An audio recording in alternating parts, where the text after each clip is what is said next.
Yeah. Prophet Marshall Curtis back at it. So like I said before, we ain't gonna be doing no more videos about, child marriage laws, what they doing with these children or anything. That time is over. I'm gonna be taken seriously. I stick to my guns. That chapter is closed. That's the eulogy on that, and that's the checkmate. We listen, buddy. You thought I was gonna stop? No, I ain't say I was gonna stop. I said I was gonna stop doing child marriage videos. You don't pay attention, do you? I already had stopped officially. If you notice, if you go through and scroll through all my videos on this channel, there's no videos on that's entitled child marriage laws. It was already defading. Already, it really just came to a point where it became a lost cause. You know what I'm saying? So, and that's their only parallel argument against me. But it's really no contest. So why do it?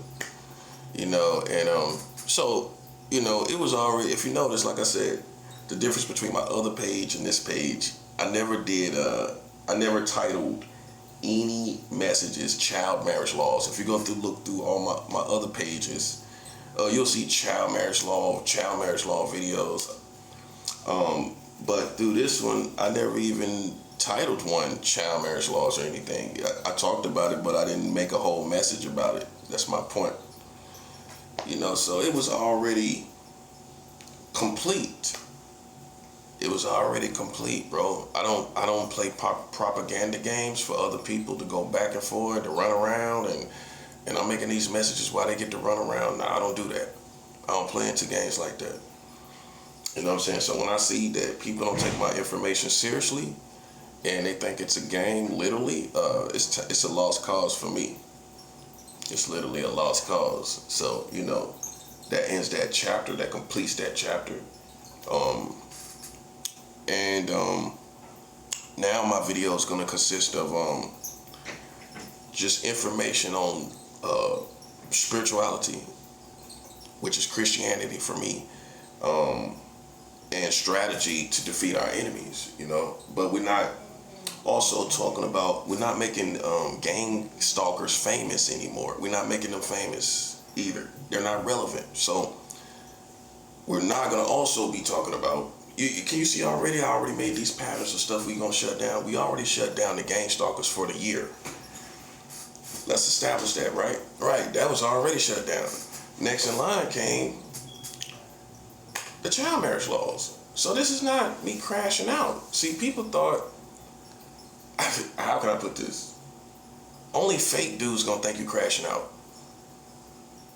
Even with what you're going through.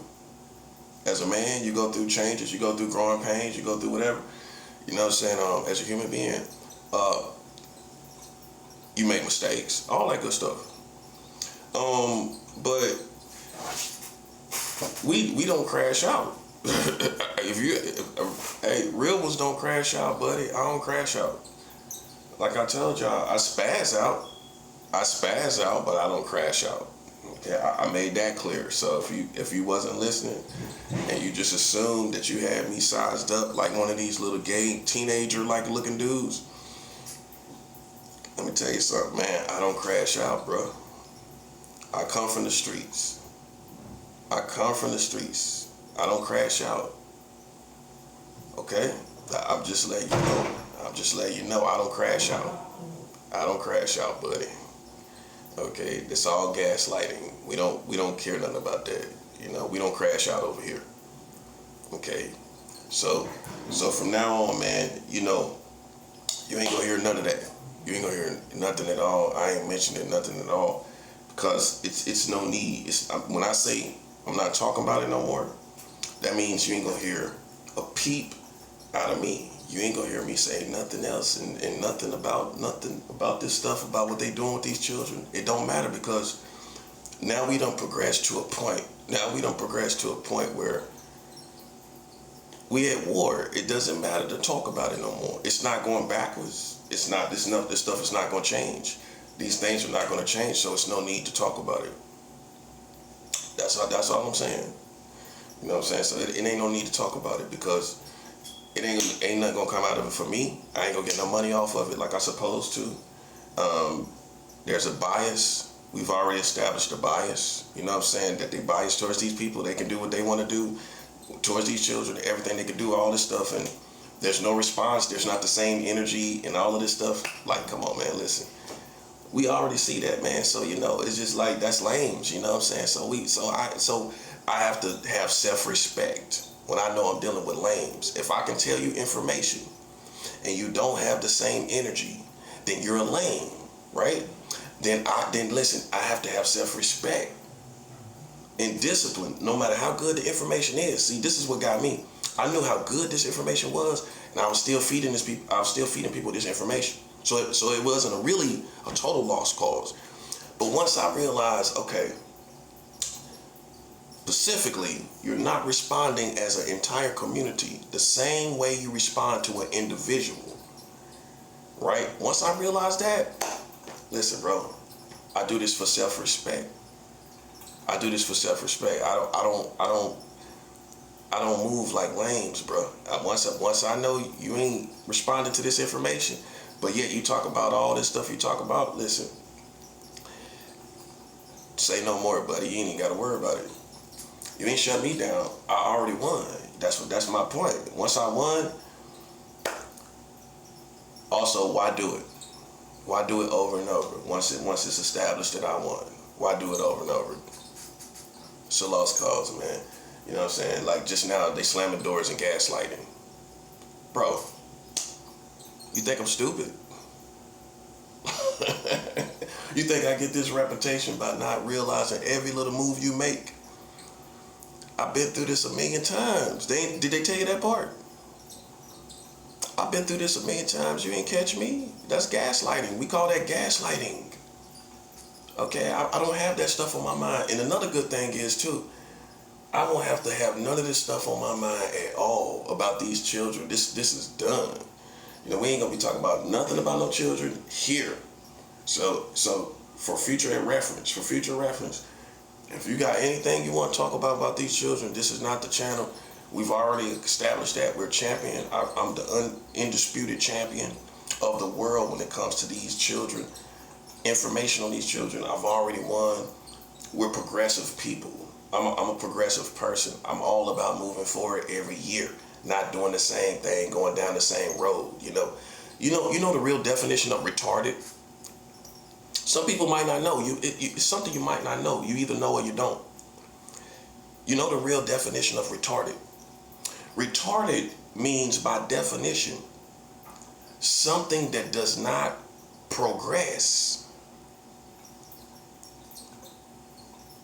I can show you how the black community don't progress. I can show you how black people don't progress.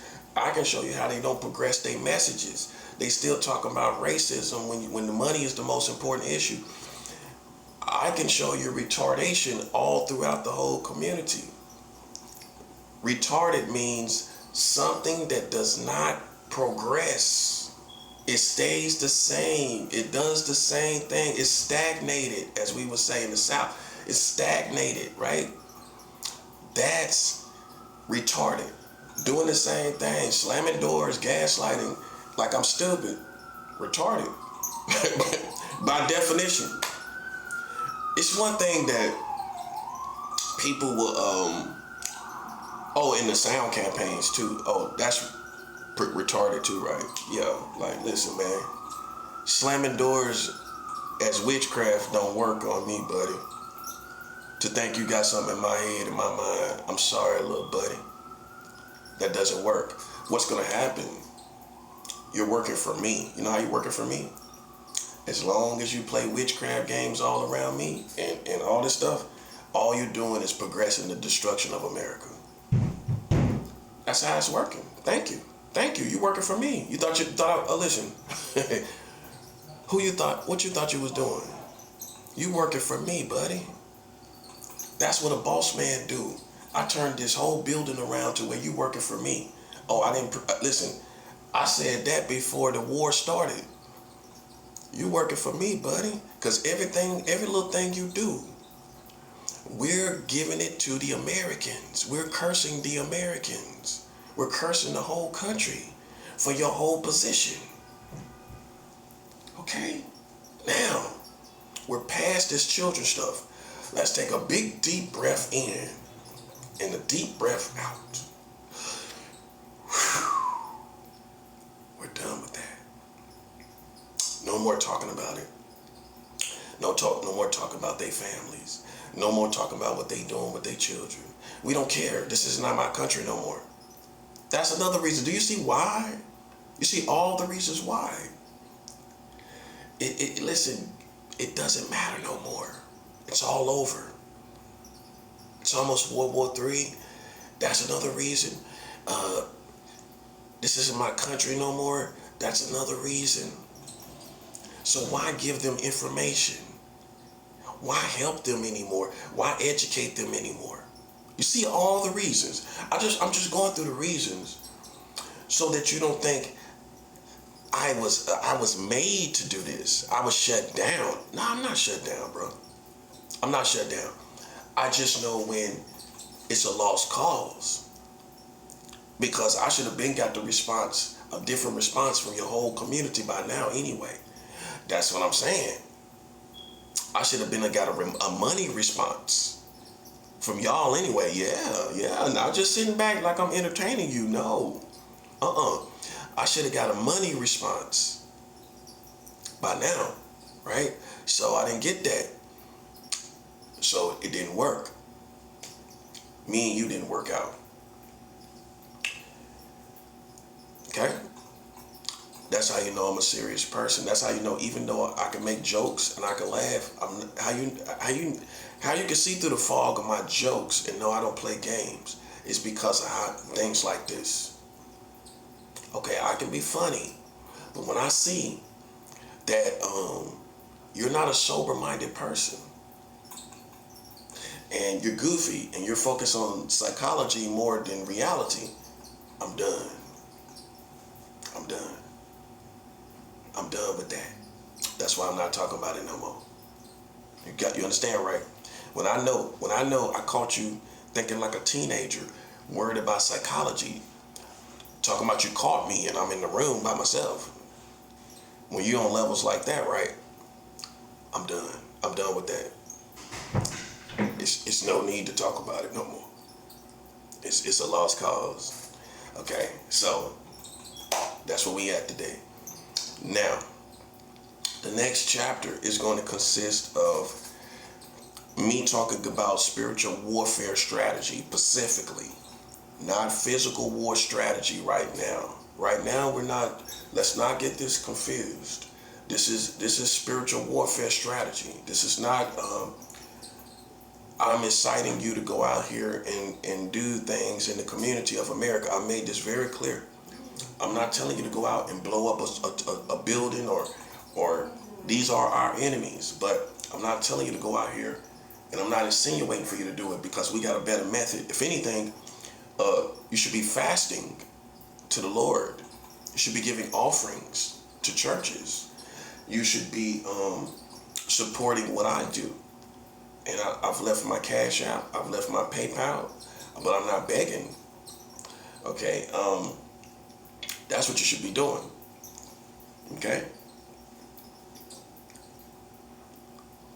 So, from this point on, we're talking about strategies. We're talking about the war and where it stands. We're not going, and we're not going into all these ghetto issues either. All these ghetto street politics issues. No, we're not doing that anymore either. Because it's complete. It comes to a point where it's complete and it becomes, after that, it becomes entertainment for these people. And because I'm a charismatic person, I can easily entertain people even when I'm angry, no matter what state I'm in.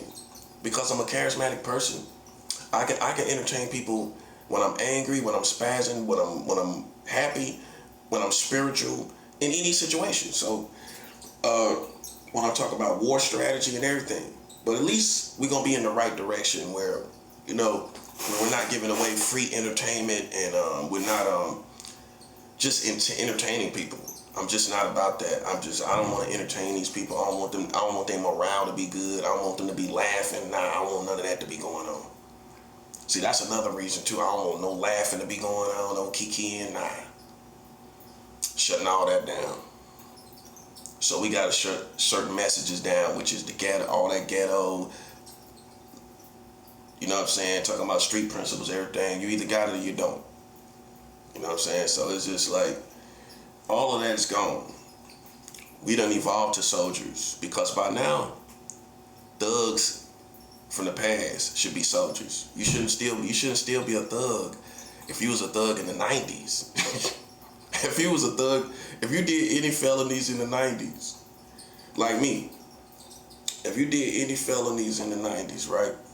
You shouldn't still be. You should have evolved as a person. You see everything that's going on. Even trying to how you get money. You tell me in 20, 30 years you still trying to get money like that? You ain't figured out another place, another way? Don't sound right, bro. It don't sound right for a competent man or woman. You still get money the same way 30 years later. When the police got all this technology and they got all this stuff to catch you. It's just whoever they want to catch. The truth is they can catch anybody. They got technology. They got technology to see people through the buildings and everything. It's just all in who they want to catch. Do you realize that? The whole game is set up where some would say it's rigged, where they just let people go in and out the system so people eat off the crimes that people do. But if they really wanted to get everybody, they could, because they got the technology. How you know? When stuff like when people get lost and all this stuff that happens, right? The FBI comes out and does these searches, right? They could catch you the same way. Why they don't do it? Because it's not worth it. They just let police do what they do. And if they catch you, they catch you. You're not important enough for them to catch you. But if they wanted to catch you, they could catch you. Even if selling drugs. If they apply all they technology and apply the FBI and the CIA to you, you telling me they can't catch you? You telling me they can't catch all these people selling drugs if they apply FBI? That's 7 out. You telling me if they apply FBI, CIA, and everybody to these people, they can't catch them? They couldn't catch all these drug dealers. Of course they could. If they apply FBI, CIA, and military intelligence, they can wipe out drug dealing altogether. It's a necessary evil that they allow, because it's part of the food chain. Because when somebody gets locked up, a lawyer eats, a justice eats, the prison system eats off of one crime. So it's a necessary evil because of the food chain that they allow. You know what I'm saying? But if how you know, if you got a brain and you understand this country, if they apply FBI, CIA, and military intelligence to drug dealers in the black community, and they looked at it as a real war, they've been saying war on drugs, but it's foolishness. If they applied real war tactics, this is what white people know. If they applied real war tactics, all these so-called thugs wouldn't stand a chance, bruh. If they came in doing raids, and everything and just swamping the ghetto as a real military operation from city to city to city, they wouldn't stand a chance. Whether they got guns or not, they wouldn't stand a chance. It's a necessary evil that they allow. So my point is, if you haven't evolved past that, if you haven't evolved past that,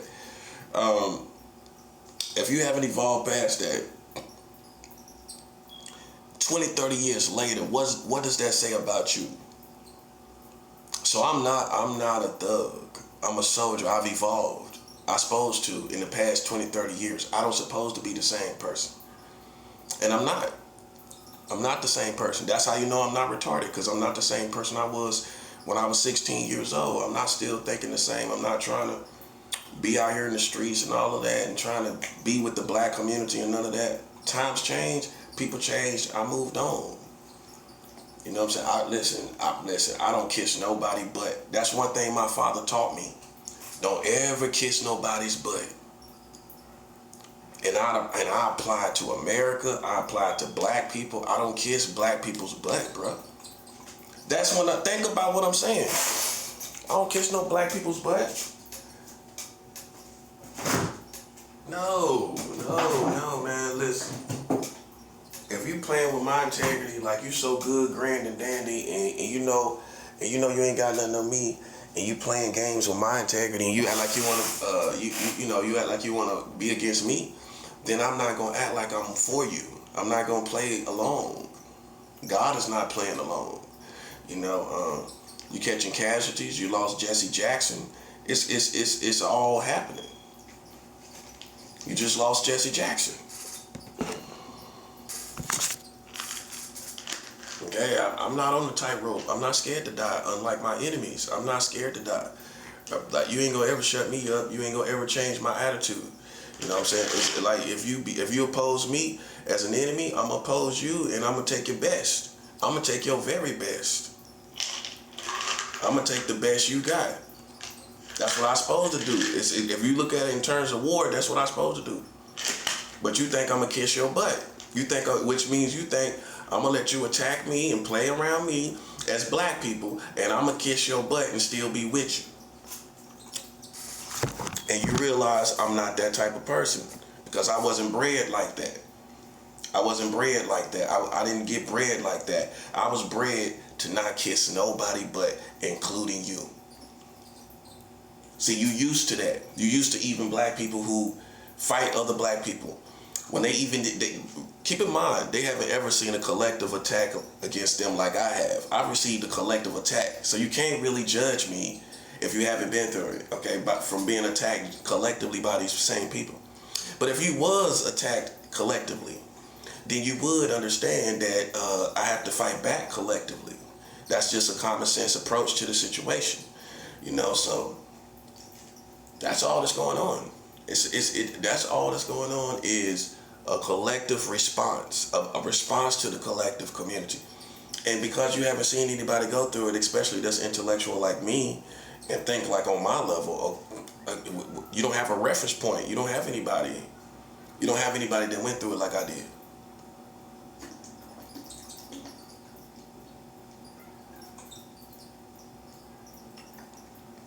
You don't gotta agree with me. I think you think I'm playing and I'm not. You don't have to agree with me. I'm a real prophet. It don't matter what I do. That's who I am. That's who God made me to be. You can't wash it off.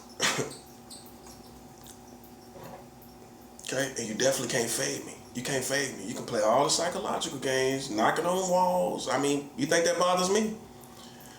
You must think I'm a little chihuahua. Oh, I flinched because you knocked against the wall. Bro, my thing is this. I look at your attack and I see how weak of a person you are, or how strong of a person you are. From your attack, you're a weak person, because that's a weak attack. This person out here saying, we got him. Well, look, gay little dude, we got him. You got me? How you got me? And listen, how you got me? I'm physically good. I got my weapons right here.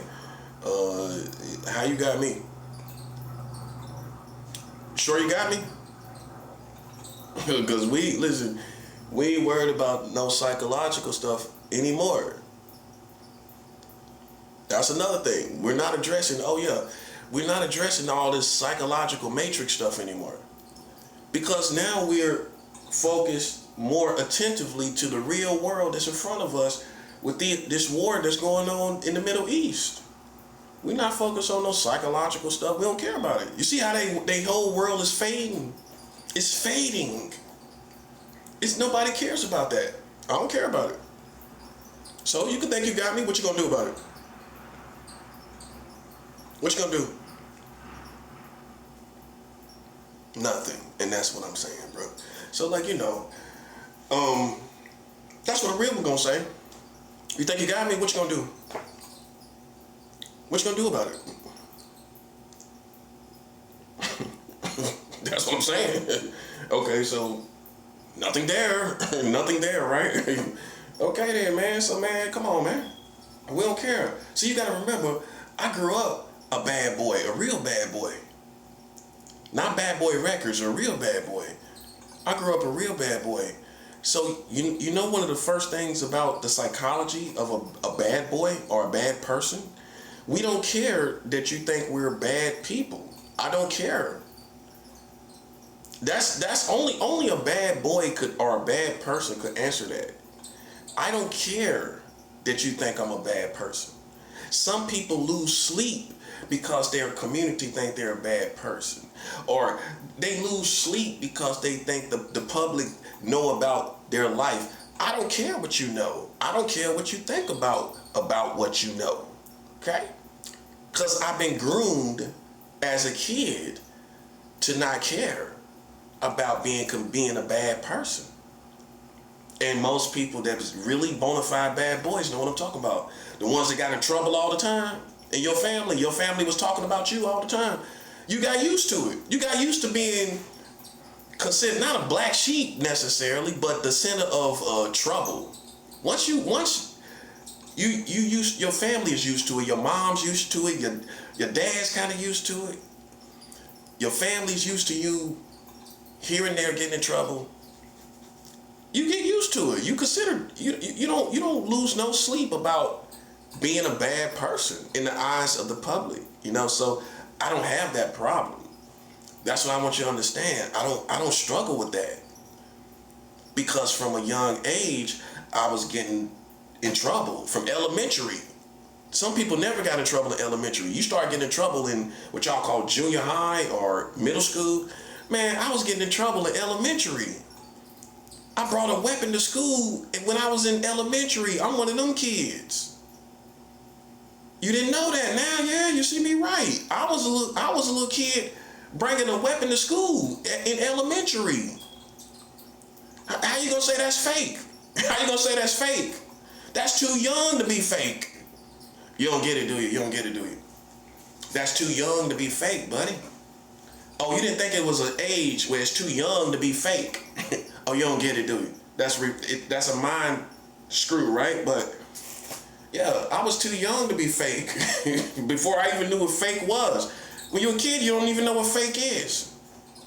To perpetrate or to have these personas like these grown men and women do, I was getting caught with weapons in elementary. Elementary. That means before the 6th grade. Okay, and you can reduce it down to Dennis the Menace or Bart Simpson or any other little character you got in your country. But that's you being the clown. That's your mind. That's not me. That's not nothing over here. So my point is this. Once you've seen the disappointment in your family, once you've been a bad boy as a kid, you kind of get used to it. You kind of get used to being perceived a certain way, right? And you come to terms with it. You adapt to it, right? To where you can accept yourself even though you're perceived as a bad person. That's why I'm good at this. That's why, now you see why. You get it, don't you? See, you get it. Okay, now you see why I can laugh through this and I can navigate this whole time through it, because I don't have a problem with you seeing me as a sex predator or whatever else you're talking about. I don't care if you see me as any of those things. I don't care. It doesn't matter to me, because I know I can live through anything that you think of me. You don't pay my bills.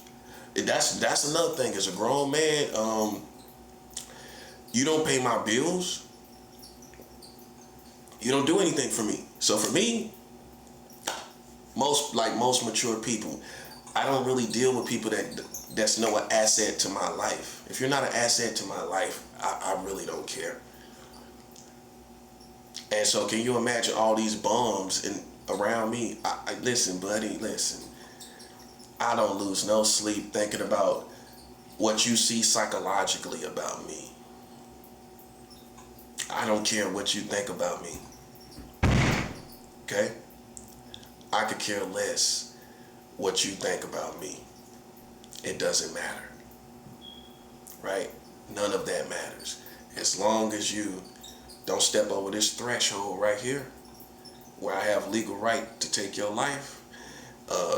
You're going to be okay. You can bounce around like a gorilla in the room, but as long as you don't come over that threshold, you're going to be A-okay. See, they told you I was a soft little gay guy. They told you I was a soft little gay guy, right? Like a little gay guy, but that's because a lame, a corny person, a cartoon gay boy can only see gay images. Does that make sense? Or corny images.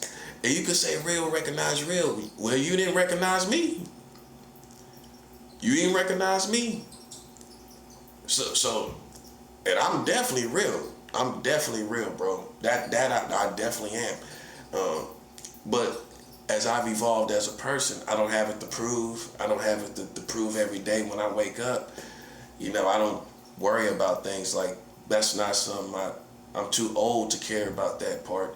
I just wake up not just in that. You know what I'm saying? That's not something I worry about. But some people never had a persona. Some people never had respect, and they never was charismatic, and so they still struggle with self-images, self-portrait of it. Self-portraits. They still struggle with their self-image as grown men, and grown women, and they still struggle with their identity as a grown man or woman. I don't struggle. See, that's part of a lot of the gay community. They struggle with their identity. I don't struggle. See, they go that affects your psychology and how you interact with the outside world. Cause you struggling with who you are as a person, as a grown man or woman. That's not normal. That's supposed to happen as a child. You're supposed to struggle with your self-identity and your self-portrait and all of that, and self-esteem as a child. As a grown man, you're supposed to be well assured of who you are and everything like that. So, I'm dealing with people that got that kind of thing going on. It's true. It's true. They got that kind of thing going on, and I don't. I'm not worried about it at all, bro. I'm not worried about it at all. That's facts. I'm not worried about it at all. Which means also, I'm very confident in who I am. So when you say whatever you say and whatever you do, listen, I'm very confident in who I am. I'm very confident in who I really am. So, but, I took the time to explain, who I am.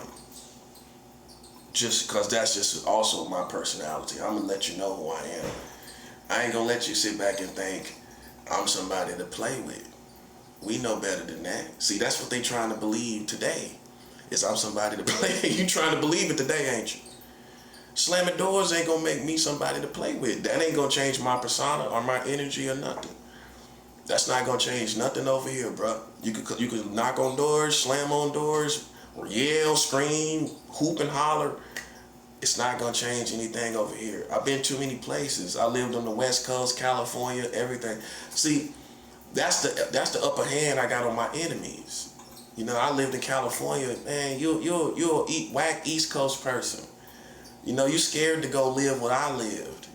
That's why you don't understand. I got way more heart than you realize. You ain't gonna go live in Los Angeles. You forgot, didn't you? You forgot, didn't you? You forgot, didn't you? You forgot I lived in California, didn't you? Oh, it matters. My turn up is way more harder than yours. You listen. I'm being very calm. Best thing to put it. You ain't really seen me, buddy. You ain't seen me calm. You ain't seen me turn up in this building. Not one time. I make the whole block feel me, buddy. I make the whole block feel me. You know what I'm saying? So I trip out people like you. I trip out for you, man. Like I said, I lived in California, so in New York, I'm gonna hit you with the California style. Well, I mean, why be familiar and relate to them when you picked up some energy for hundreds of miles somewhere else when you could fight them with that? That's what I was thinking about. I already knew how to switch on the different fighting styles. If I'm in California, I hit them with the New York style. If I'm in New York, I hit you with the California style. Something that's way away from you that you ain't never experienced. Why I'm gonna fight you with a familiar style and try to relate to you? You see what I'm saying? Nah, I'm gonna fight you with the California style, something you ain't never done. You ain't never been there, and you probably ain't never had a conflict with a California person at all. You probably ain't never challenged a California person at all. I have, yeah, that part. So I'm just hitting them with the California style, man. You know what I'm saying? That's what I'm gonna do. That's what I'm gonna do. I got two fighting styles. Well, I got really more than that, but East Coast and the West Coast. I'm gonna hit you with the West Coast California fighting style, buddy. That's all I'm gonna do. I know how to react like they react and everything. That part. Ain't nothing like over here. Okay. I think it's a game. Listen, I've been on the streets in California many times. You tell me I ain't pick up nothing. You tell me I walked away not influenced at all. That's unheard of. For you to go to California, you ain't influenced at all. And you lived in Los Angeles. You got food stamps. Let's talk about everything I did in LA. I got food stamps. I went through the food stamp system. I was among the streets, out there in the streets, sleeping on the streets of Los Angeles. I ain't getting nothing from it. And I was sleeping on the streets of LA because you listen to these corny gay white people, man. These Mickey Mouse looking white gay people. You know what I'm saying? With leather jackets in the springtime. They got a leather jacket on right now, don't they? They got a leather jacket on. A lesbian girl got a leather jacket on right now, don't she? Hey, man, listen. Let me tell you something, bro. Let me tell you something. You don't walk through the streets of California and come back the same exact way. If you did, then you're retarded, right? I'm progressive. I'm gonna get something from everywhere I go. Everywhere I go, I'm gonna get something. So now I was over there trying to get the good plug over there in LA. You know what I'm saying? I was over there in LA trying to get the gun plug. It's somebody that can vouch for that. You know what I'm saying? So, how you gonna tell me those type of interactions don't do nothing? Sleeping on the streets of LA. I'm not saying it's my city. I'm not saying I'm the king of LA. I'm not saying I'm the king of LA. I'm just saying I got enough juice and influence. I got influence from it that that influences my turn up. And that's it. And who are you to say that's not true? First time I knew I was influenced by LA's when I got in an argument right after I left. Like, oh man, my turn up is a little better.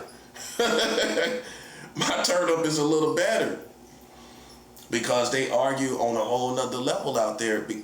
People will tell you that things that you would usually let go on the East Coast, as far as arguments, they wouldn't. Like, oh, I would have let that go. Not on the West Coast. That's how you know I know. Stuff that you would usually let go, even here in New York. Things you would let go in Los Angeles, it becomes a big old argument over there in Los Angeles. Like stuff that you would let go or that wouldn't be that big of a situation. In LA, it's a whole different situation. You know what I'm saying? So I just gotta put things in proper perspective because people act like, you just been here. So why wouldn't I use that to my advantage? The energy from somewhere else. Why I'm gonna fight you with a New York style? I'm gonna act unfamiliar to you. I'm gonna act like I don't know y'all. I'm gonna act like I'm from a whole different place and I am. Anyway, so I don't familiarize myself with these New Yorkers no more. I don't do it no more. I'm gonna hit you with a different style. Like I'm supposed to. Sound like some rapper would say, I'm gonna hit you with a different style like I'm supposed to. I'm gonna hit you with a different style like I'm supposed to.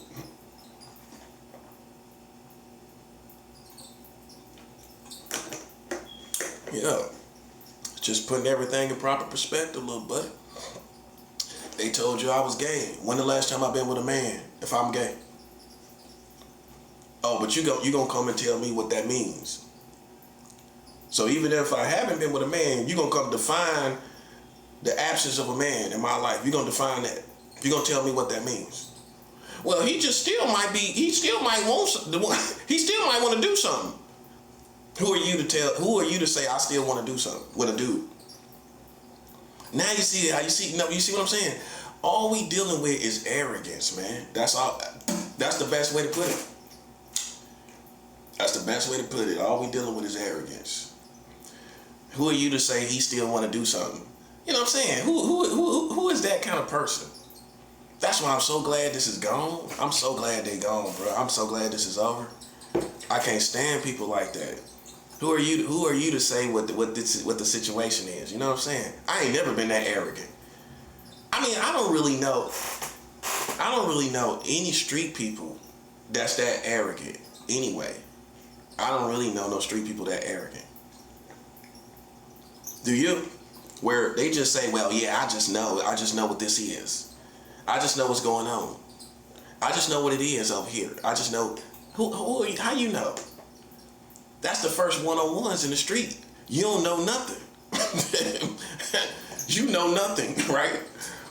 Police come, I know nothing. In my home, who them people is over there? I don't know nothing. So then, here's the punchline. If somebody knows something all the time, they gotta be the police. Well, how you know stuff all the time? How you know? How you know stuff all the time? I don't know nothing, bruh. I know nothing. I don't know nothing, bruh. I don't know nothing. What happened over there? I don't know. What they do? What they doing over there? I don't know. I don't know, man. I don't know. Why you asking me? I don't know. Come on now. That's how you discourage the police. You turn up a little bit, man. I don't know. Why you asking me, bro?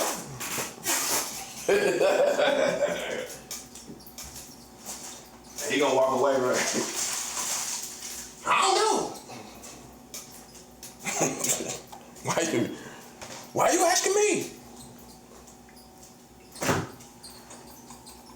I don't know nothing. What gotta happen to America? I don't know, man. I don't know. What's gonna happen to America? I don't know. You tell me. I don't know, bro. What's going on with them children? I don't know, bro. Listen, man. Listen, I don't know nothing about it no more.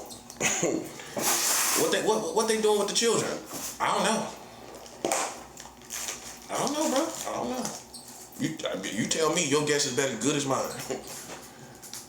Well, you act like your guess is good as mine, don't you?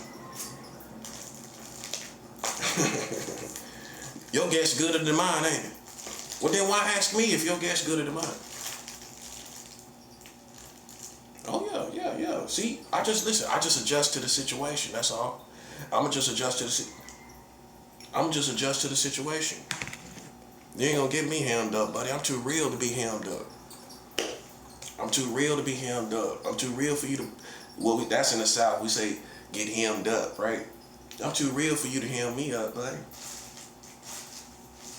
You think you have. Keep in mind, I could just walk away. You forgot about that, did you? Did you forget that I can just walk away from this neighborhood, catch the train, and catch the China bus? I could do it tonight. I could do it tomorrow. Don't you know I could just catch the Chinese bus and be gone? Everything you thought you was doing is over. That never registered to you. So see, you're living a fantasy world, bro. That's called fantasy. That's not real life.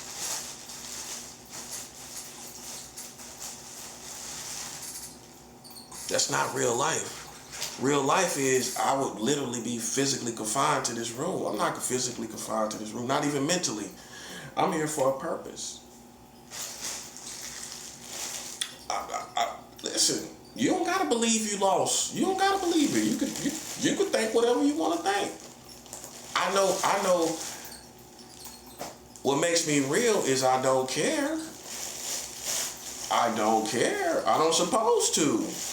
And anybody that would hear something from me, they wouldn't care either. That's the difference. A real one gonna eventually say, well, hey, listen, I don't care. How about that? And that's how you beat them. Okay, I don't care. How about that? I win like that, because you know what? As long as you don't care, there's a freedom in that in itself. In itself, that's a freedom. It's a freedom. You long as you care, and you care about what they think about your thoughts and all this stuff, listen, man, that's how they gonna beat you. That's how they beating you. You just give up caring about it. Okay, you don't lose your mind. I mean, you stay guarded properly, but just like where I'm worried about it, I'm obsessing about it, and it ain't no reality to it, nah, that ain't gonna happen, buddy. See, a real one gonna tell you that just like that. It ain't no reality to it. Nah, I'm not gonna really care about that. If you can't, and then you got people out here that's doing the worst things imaginable to just human beings in general. I'm not gonna lose any sleep about what you think about my thoughts, right?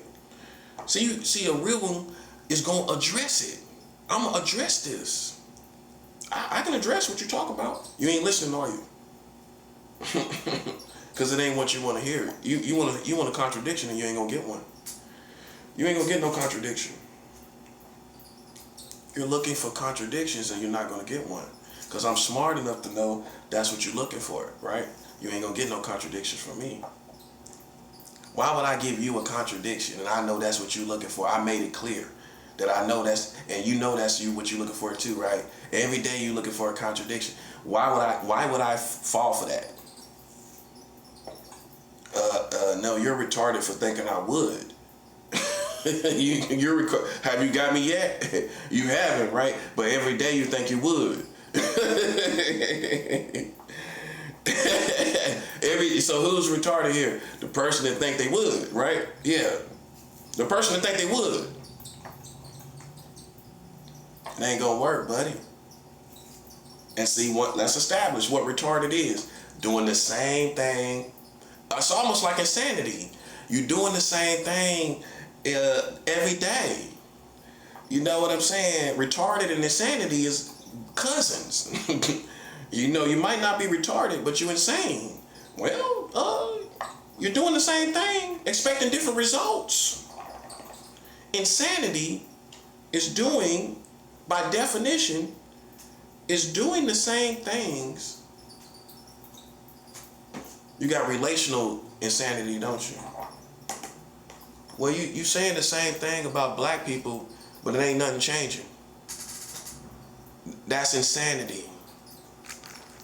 That's why I didn't practice insanity with black people. That's a 7 out. Yeah, I didn't practice insanity with black people. At the end of the world, you did. You did.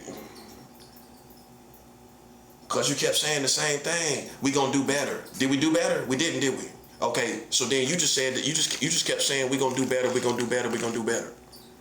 That's practicing insanity, bro. Doing the same thing, expecting different results. You expect something different, didn't you? I'm pretty sure you did, but it didn't happen, did it? That's insanity. Let's talk about the insanity that black people practice with acting like they gonna do better, but they never do. That's not, insanity it has no boundaries. It has no boundaries. Insanity has no boundaries. It doesn't apply to just one category, in other words.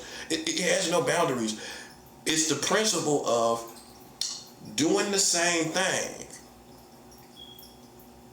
You see where I'm going with this? Do you see where I'm going with this? Do you see where I go with this? Do you see where I go with this? Do you see where I go with this? Listen, bro. Listen. You've been doing the same thing with black people for 10, 20, 30 years and ain't nothing changed. That's insanity. It's a form of insanity with race, how you relate to your own people. You practice insanity with how you relate to your own people.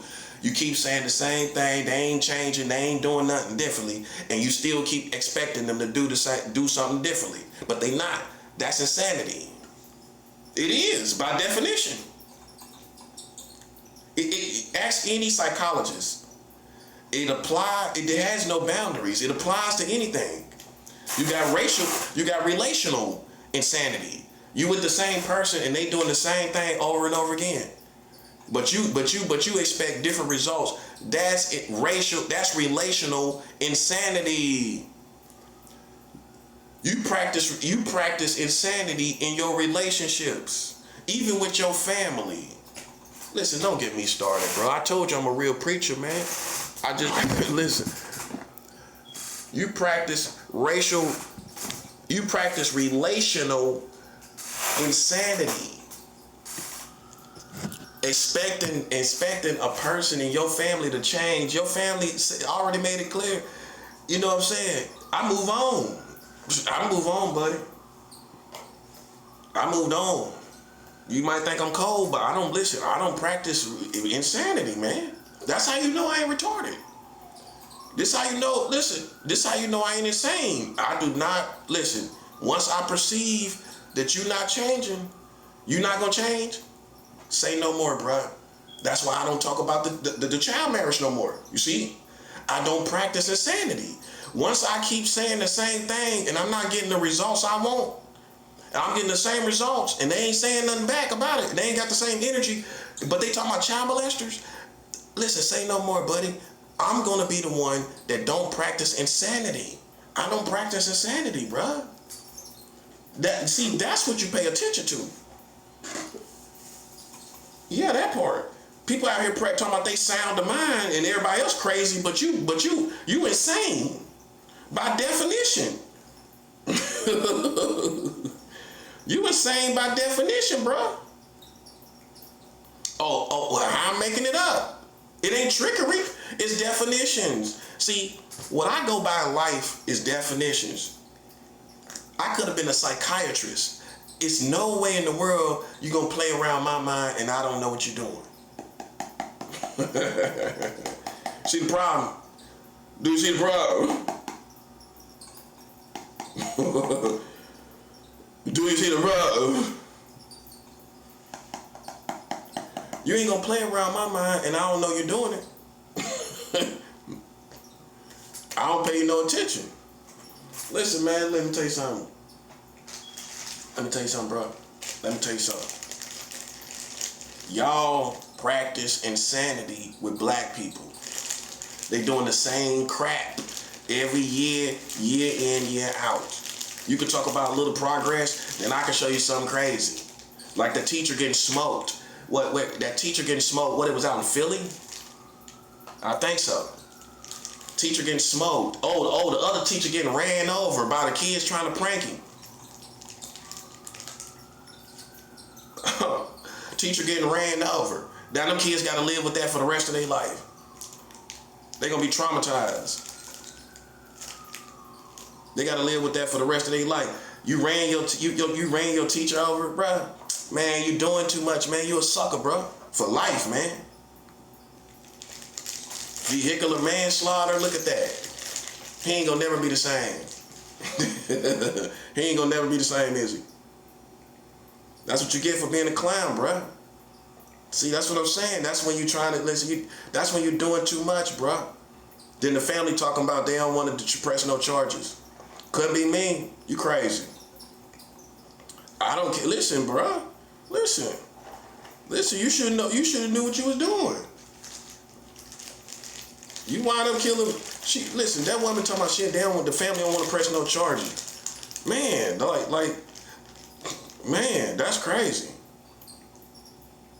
Listen. Ain't no way in the world you finna run somebody in my family over with a car. And because you kids, I don't care if you was a preteen. I don't care if you was 12 years old. Somebody gonna pay. Somebody. Your family gonna pay, buddy. You run somebody I care about over. I don't care if you're 12 years old behind the wheel, buddy. I don't care if you're 12 years old behind the wheel. Somebody paying. Somebody paying the price. Somebody paying the price, buddy. Somebody paying the price.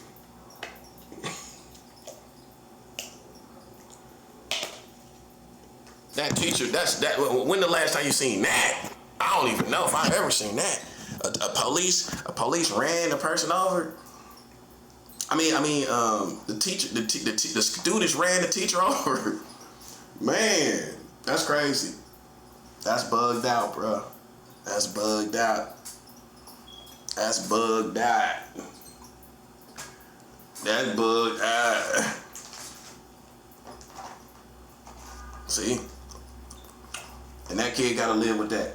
But you got people that sympathize. I don't sympathize, so what? They kids, so what? He should suffer. He should suffer. That's the bottom line. Yeah, he should suffer. That's right. He should suffer. I don't care what you're talking about.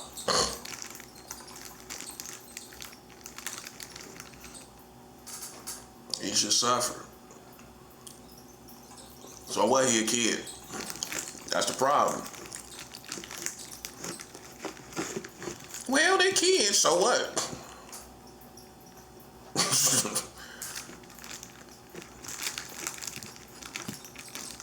I can show you other stuff the kids doing. Killing kids.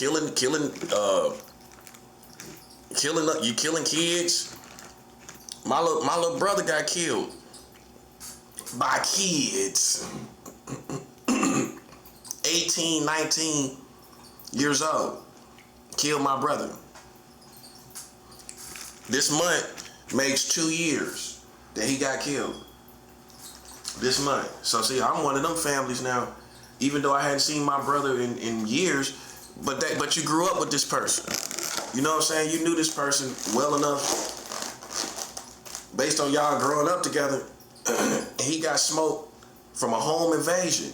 And I ain't asking for sympathy. I'm just showing you why I'm not the same person. Because even though I wasn't in his life, how you think I'm going to look at my enemies and my brother got killed?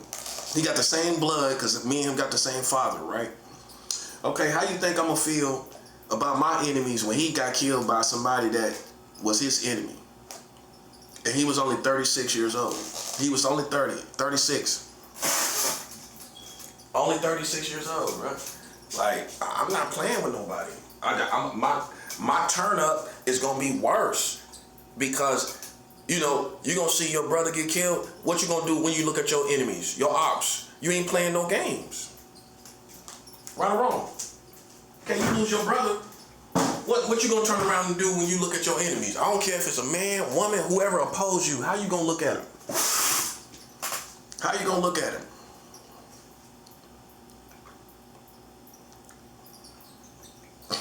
Bro, you ain't playing no games with him. That's all I'm saying. Just keep that in mind. See, I'm a Gemini, man. A Gemini, as soon as you think you got me figured out.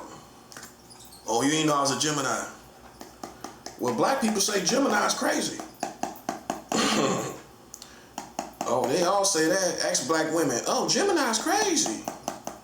Oh, well, I don't know about that. I don't know about that.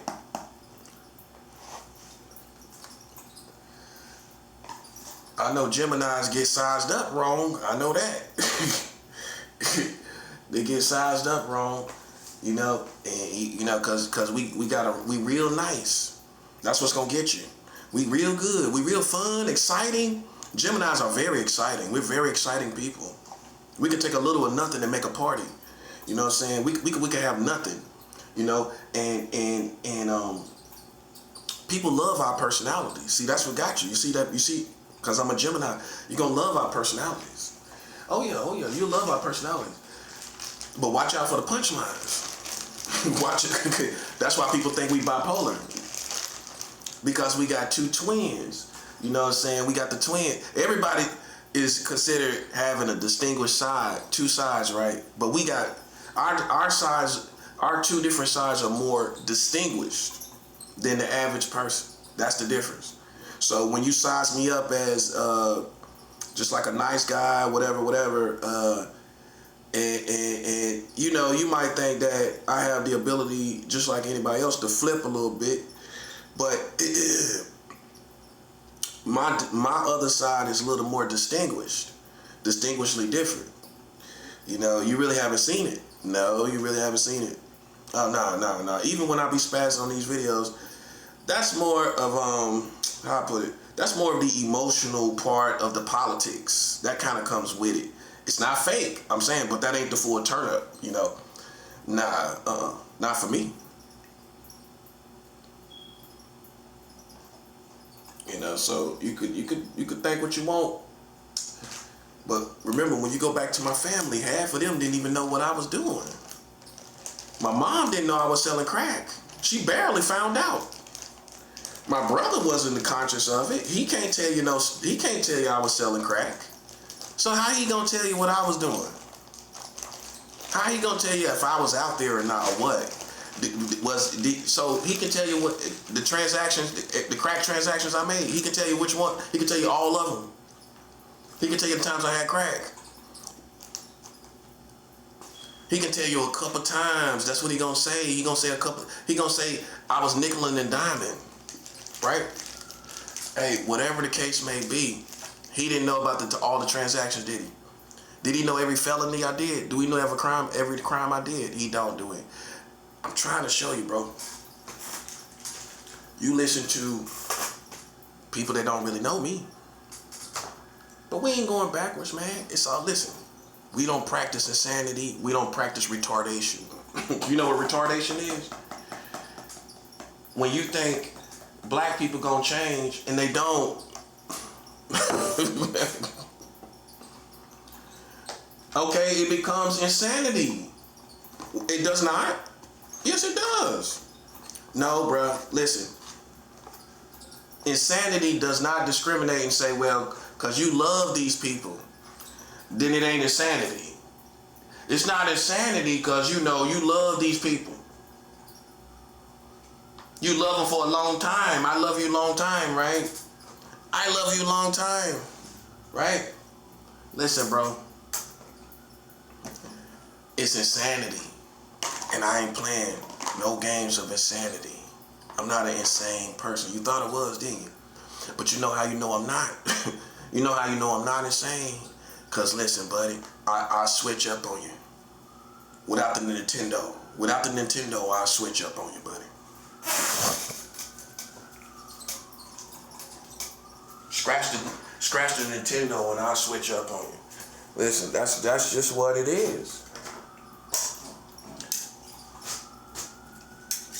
As you know, because it comes to a point where people know what they doing, man, and they done put themselves in their situation. Their situation. Keywords, their situation. That's your situation. See, a lame, like my cousin would say, a lame is lame to the game. They lame to the game. A lame is gonna be lame to the game, bro. You lame to the game, bro, and that's all I care about. You know, you lame according to what's going on out here. You thought if you got all the right amount of money, you did all the right stuff, you got the right clothes. See, that's what these little secret society people gonna think. You wear all the right stuff, whack, and whack again. You're not back again, you whack again. Tag team, whack again.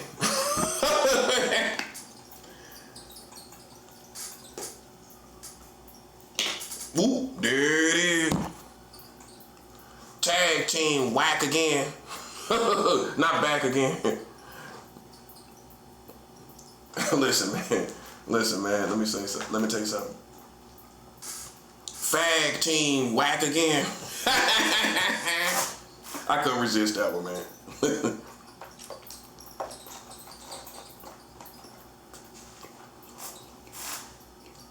Look, man, I pay my dues. Y'all practice insanity. Even Tupac would have done the same thing. Now, I don't know what Biggie would have done, but I could say Tupac would have done the same thing. If you would have played with Tupac from coast to coast, playing games, black people playing games, what you think he gonna do? He already was spazzing on black people all the time in the videos. Who you think he was talking about? White people? Barely. 15% of the time. The other, 75% of the time? Or what, that's 85? Something like that. He was talking about what? Black folks playing with him, playing in his face, up-to-date terminology, playing in his face. Because you know they were jealous of him because he got that charismatic personality, that smile. Tupac had that big smile, that charismatic, free personality. You know black people, there was somebody sitting back hating on him.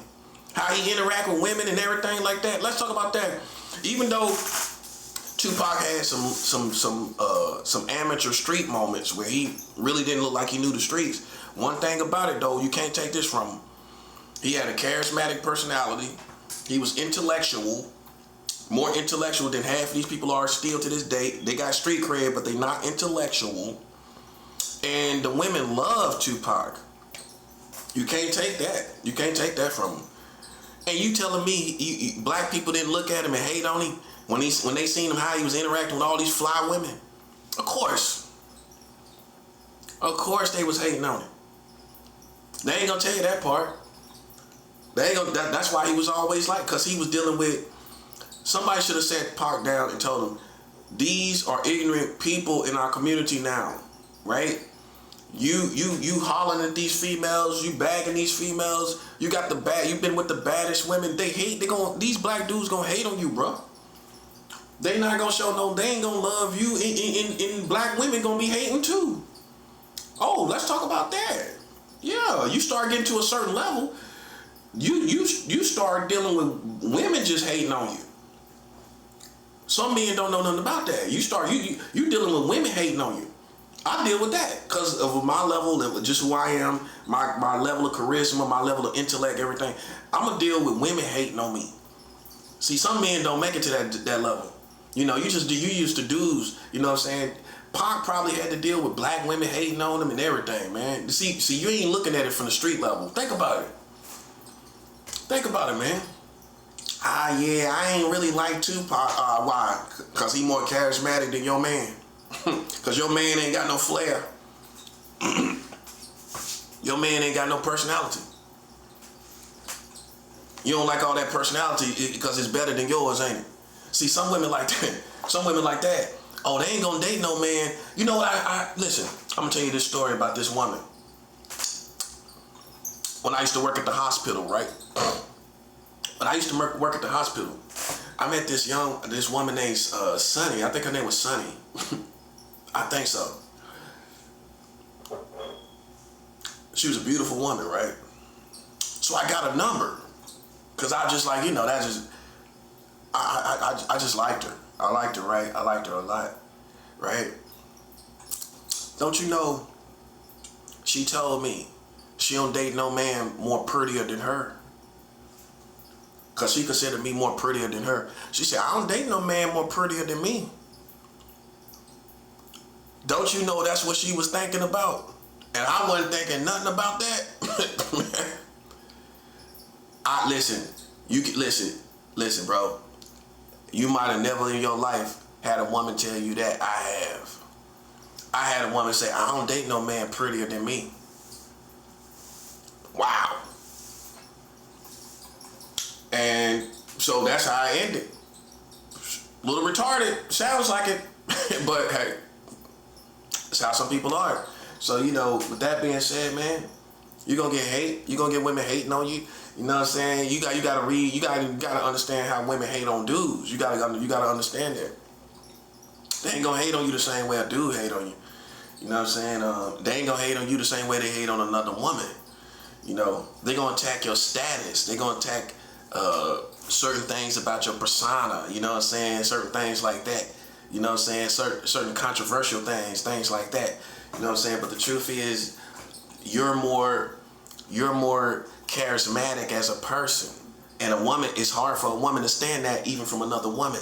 If a woman got more flavor, she talk better, she could articulate herself properly. Other women gonna hate on it. So how you gonna tell me personas like Tupac and me, women don't hate you? Oh, of course, because I'm more charismatic as a person. I don't compare myself to women, but there's a category that smart men and women understand. As a person, I'm more beautiful, I'm more prettier than you as a person. As a person, not as man compared against woman. I'm more attractive than you, than as a person. You know what I'm saying? I'm more charismatic as a person. And see, that's where the hate come in. It's not man against woman. It's hating on me as a person. I'm more charismatic than you as a person. That's what you're hating on. Me, I'm cool. I can embrace that as long as people ain't comparing me with a female. As soon as I see that, nah, I'm cool. Cause I already see the energy around it. She could be cool like me, but if I see other people around it trying to pit us against each other, that's all. I just clarify things because I don't walk around with hate in my heart for anybody. You know what I'm saying? If I done been around big personalities, I don't have a problem with bouncing off of them. I don't have a problem with letting them have the floor and shine and letting them shine. None of that. I don't have no problem with that, and God knows that. But when society try to all these other people that's already jealous, try to put you up against other people, I'm not gonna allow that to be. I'm not even gonna do it. I'm not even gonna do it because I already know. It's just not the right spirit for me to do it. To me to really, you know what I'm saying? So that's what Tupac went through. That's why God is not allowing me to fall victim to the same ignorant black people that Tupac and Biggie fell victim to. It's the same kind of energy. You can say whatever you want. You can say it's secret societies. I don't care if you say it's a public society. I don't care what kind of society it is. It's the same ignorant black people that was behind the conspiracies of Pac and Big, or just in general, just like how Pac was always complaining about stuff. That was the haters. Pac didn't know no better. I did this, and Tupac talking about, I did that. I put guns in more New York people's hands than anybody did. Than the East Coast and all that. You know how Tupac started. But these was the haters. That's why you couldn't figure it out. Somebody should have told Tupac. See, what makes me more advanced is I don't struggle with the haters. You know what I'm saying? I already know what it is. So I don't waste no time. I ain't sitting up wasting no time because I already know they ignorant black people. That's what it is. And we ain't gonna be able to fix it.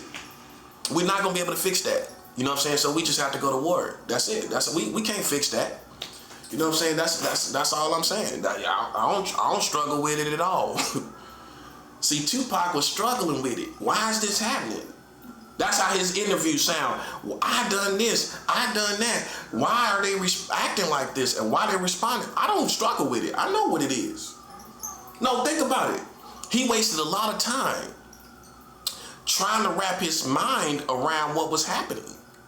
When street people should have told him, yo, them dudes, these people are envious of you, Tupac, because of your personality. First of all, your personality, your flair, your intellect, your level of intellect, everything. They listen. Some of these black folks can't even open their mouth up and talk like this.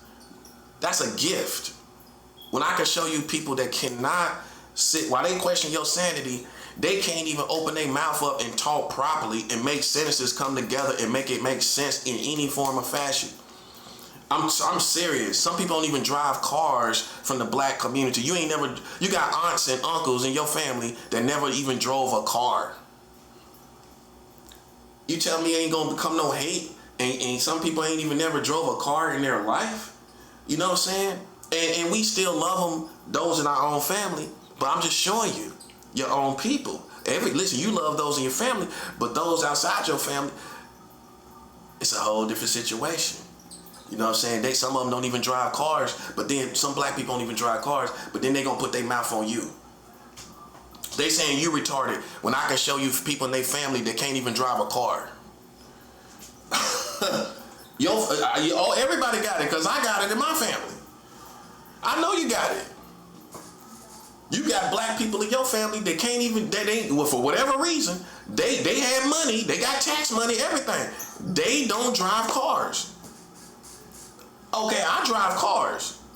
Oh, well, you can't be retarded and drive a car. No, you can't. You gotta watch the traffic. You gotta know how to switch lanes. You gotta watch when you switching lanes. You gotta watch your blind sides. You gotta turn around and look. I'm a switching lane type of driver. I switch lanes, buddy. I'm sitting behind somebody. This dude is lollygagging, as we say in the South. I'm gonna put on my signal, watch my blind spots, and swag over, swag in front of them, just like that. Swoop, swoop. Just like that, bro. That's the kind of driver I am. That tells you something about my personality. I switch lanes, bro. Drivers know what I'm talking about, man. So, you know, you got some people that don't even drive cars. So don't play with me, man. Don't play with me. I'll humiliate you. I'll humiliate your family. How you talking about somebody retarded, but you got family members that don't drive cars. They don't drive. Why they don't drive? Why they ain't driving a car? Why they ain't got a driver license? They in their 30s and 40s and 50s and they never drove a car. Make it make sense for me. Why your auntie never drove a car, bro?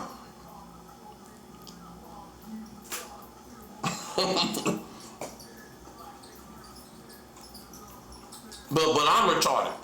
But your auntie, she ain't driving a car. She ain't never drove a car. She get monthly train tickets and monthly bus passes. That's her car. It's a monthly. She getting monthlies, ain't she? She just, that was the top of the month. She getting a monthly, ain't she? She getting a monthly, ain't she? She ain't never drove a car. She ain't never drove a car. But you questioning if I'm retarded. But I can drive cars. Why can't your auntie drive a car? Huh? She can't drive. You can't, listen, do you drive a car? Man, let me tell you something, bro. If you cannot drive, please don't insinuate that I'm crippled or I'm retarded, but you can't even drive a car across town. You can't even drive nowhere. Bro, listen, let me tell you something. I'm in this situation on purpose. I could apply myself to that little stuff. I'm an older man now. I could apply myself to that simple stuff of getting a car and getting a little setup so everybody can think you function properly, normally. Yeah. Anybody can set up a little front with a little bit of money and make it look like they function normal.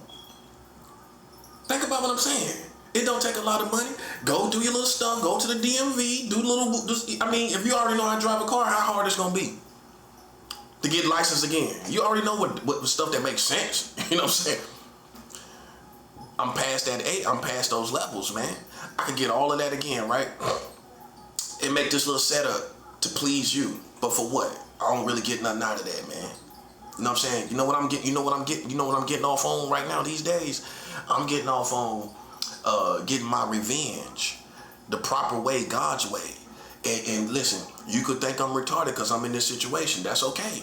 You didn't listen. You just now really realizing what it is, right? Yeah. Come to terms with it. Come to terms with what it is.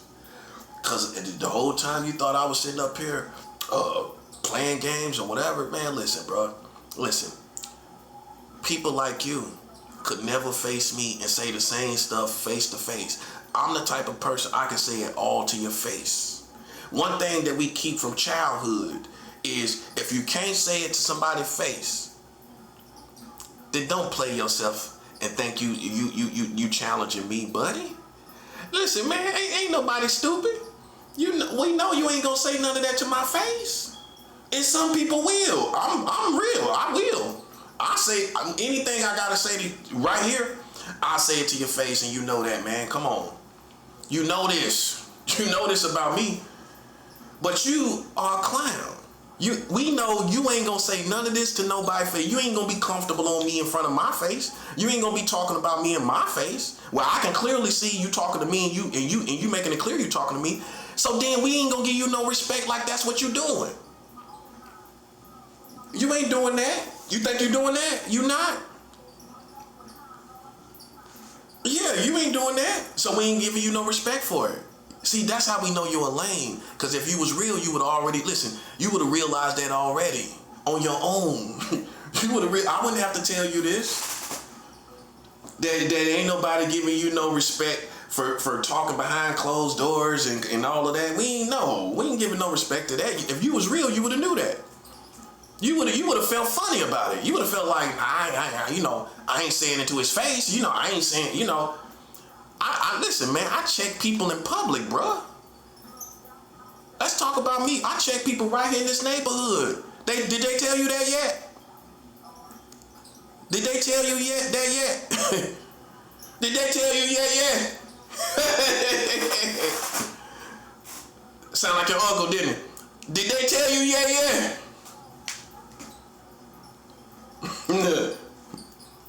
They tell you I already checked people in this neighborhood, bro. They didn't tell you that. So why would you think I'll be sitting here shaking in my boots from some lames outside trying to play music like they homies? And no, they ain't no homies. Them are not homies. So stop sitting back playing music in the daytime outside like y'all homies. You know what I'm saying? Come on, bruh. Them are not homies, bruh. I smell what I smell and I know what I know. Better than you know what you know. You thought you knew what you knew, but you don't. Right? Right. That's the difference. See, it's higher levels of knowing what you know. I know you're not homies and you perpetrating like we used to say back in the day. You perpetrating like your homies. Listen, man, we know you're not homies, man. So what is it? That's what we saying, man. You ain't homies. So I don't let people pose like that. I don't take you seriously as homies. Cause listen, if it was me and I heard all this stuff about somebody, I would have stepped to a person. That's just me, my good heart. I would have told you like, yo, I wouldn't have been snitching or dry snitching. I would have said, yo, man, I heard all this stuff about you, bro. I just want to let you know that kind of stuff. We don't rock with that kind of stuff over here. You know what I'm saying? And everything like that. And and I'm just putting a bug in your ear, just letting you know what's going on, man. You know what I'm saying? You seem like you're a cool person, but I'm just letting you know what they talking about, whatever. See, I'm that type of dude. I ain't gonna have I'm too good of a person to have somebody in the dark, and I know they're a good person. I know they're a good person. I can tell they're a good person. I just don't have it in me to just like, if I know you're a good person, and you're not directly against my side, and it's a neutral position, and really, I don't really rock with the other side that got a problem with you, I'm gonna tell you, look, man, I heard this is what these people talking about, this, that, and the third. You seem like you're a good person.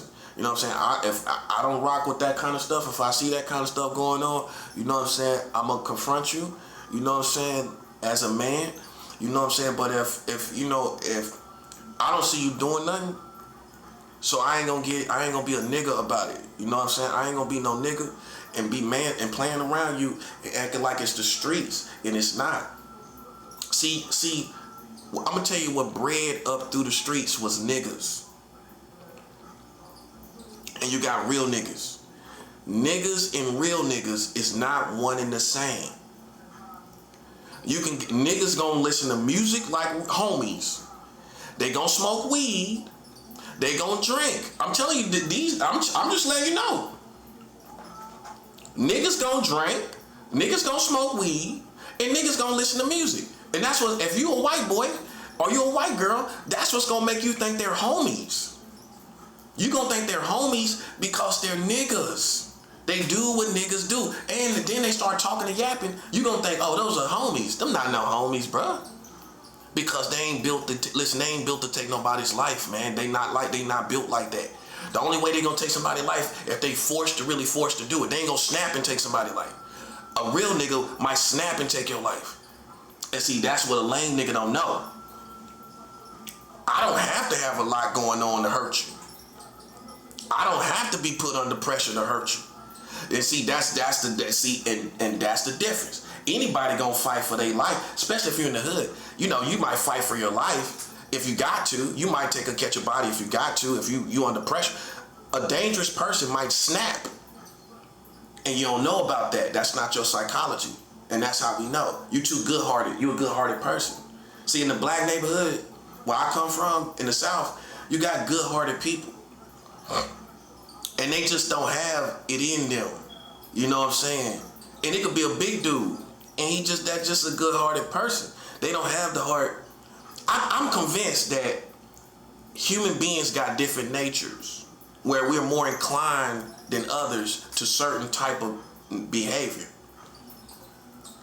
Where it's some people that you can look at some kids, and you could tell that's a bad kid, right? You could tell something wrong. You could tell that's a bad. You don't gotta have nobody spell it out to you. You could look at that kid and you know that kid is a bad kid, right? And then you could look at a kid. You could tell, oh, that's a good kid. That's a good-hearted kid. That kid probably is good in school, good in their family. And then you can see some kids. You could tell. You can read between the lines. You know it's a bad kid. You know that. As we grow up, things get complicated. Where good kids try to act like bad kids. You know what I'm saying? Like my brother, he was a good-hearted kid. The first time I wanted to kill somebody, because I was more inclined to do wrong and evil.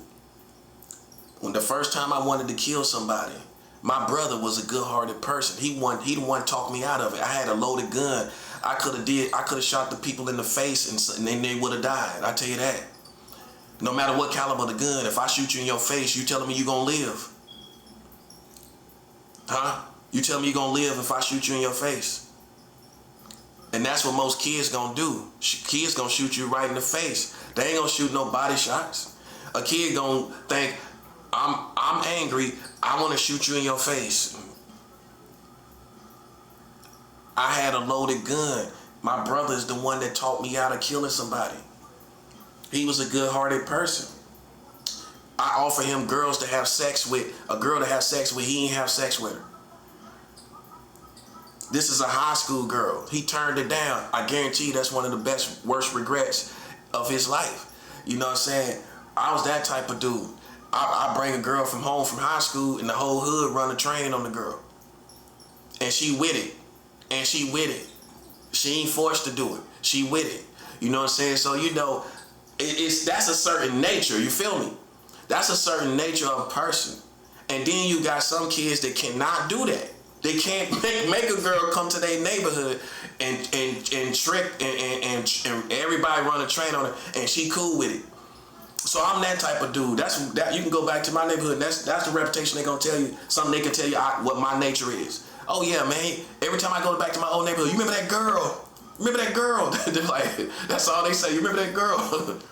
Because she was with it. I could have been a pimp off that same girl at 16 years old. I could have been a pimp. I could have been a pimp at 16. She wanted me to come to the motel while she had sex with other dudes. You tell me what it is. You think I'm gonna just come there and look? She knew I wasn't gonna do that. So what you think she calling me for? I could have been a pimp at 16 years old, bro. That's not my lane. I'm not one of them dudes who try to fit in lanes that it ain't mine. You know what I'm saying? I could be, but I don't mistreat women. You got, to a certain degree, you got to do some manipulation a little bit. Come on now. In a lot of cases, you got to do manipulation. And if not anything else, you got to use this woman. But if she want to be used, some people say she ain't being used. I mean, you know. But when I went out in LA and Los Angeles, a dude told me out here, and you might wouldn't know this story. He was like, maybe you did if you listen to my stories. So he told me, yo, this is an old head. He was like, man, you should be a pimp out here and pimp these girls. This is how people size me up, bro, in California, in LA. Now, however you retarded people size me up on the East Coast, I really don't care. When I go to the West Coast, dude's like, yo, man, you should be pimping these girls, man. But that's not I was a gigolo. Pimping is not my game because I can't mistreat a woman like that. Not to that degree where you gotta, in most cases, you gotta really manipulate this woman. if not for any reason for you to get that money. Because if you a real nice guy, she ain't gonna, eventually she just gonna trail off. You feel me? If you just a nice pimp, one day she gonna trail off. Meaning she just gonna walk away. And you gonna think, where she went? That's what's gonna happen to you. I'm telling you, especially in the hood. Okay, so you gotta have some type of manipulation going on where she feel like she gotta come back. You know what I'm saying? Yeah, you know, and dudes know what I'm talking about. Dudes know what I'm talking about, man.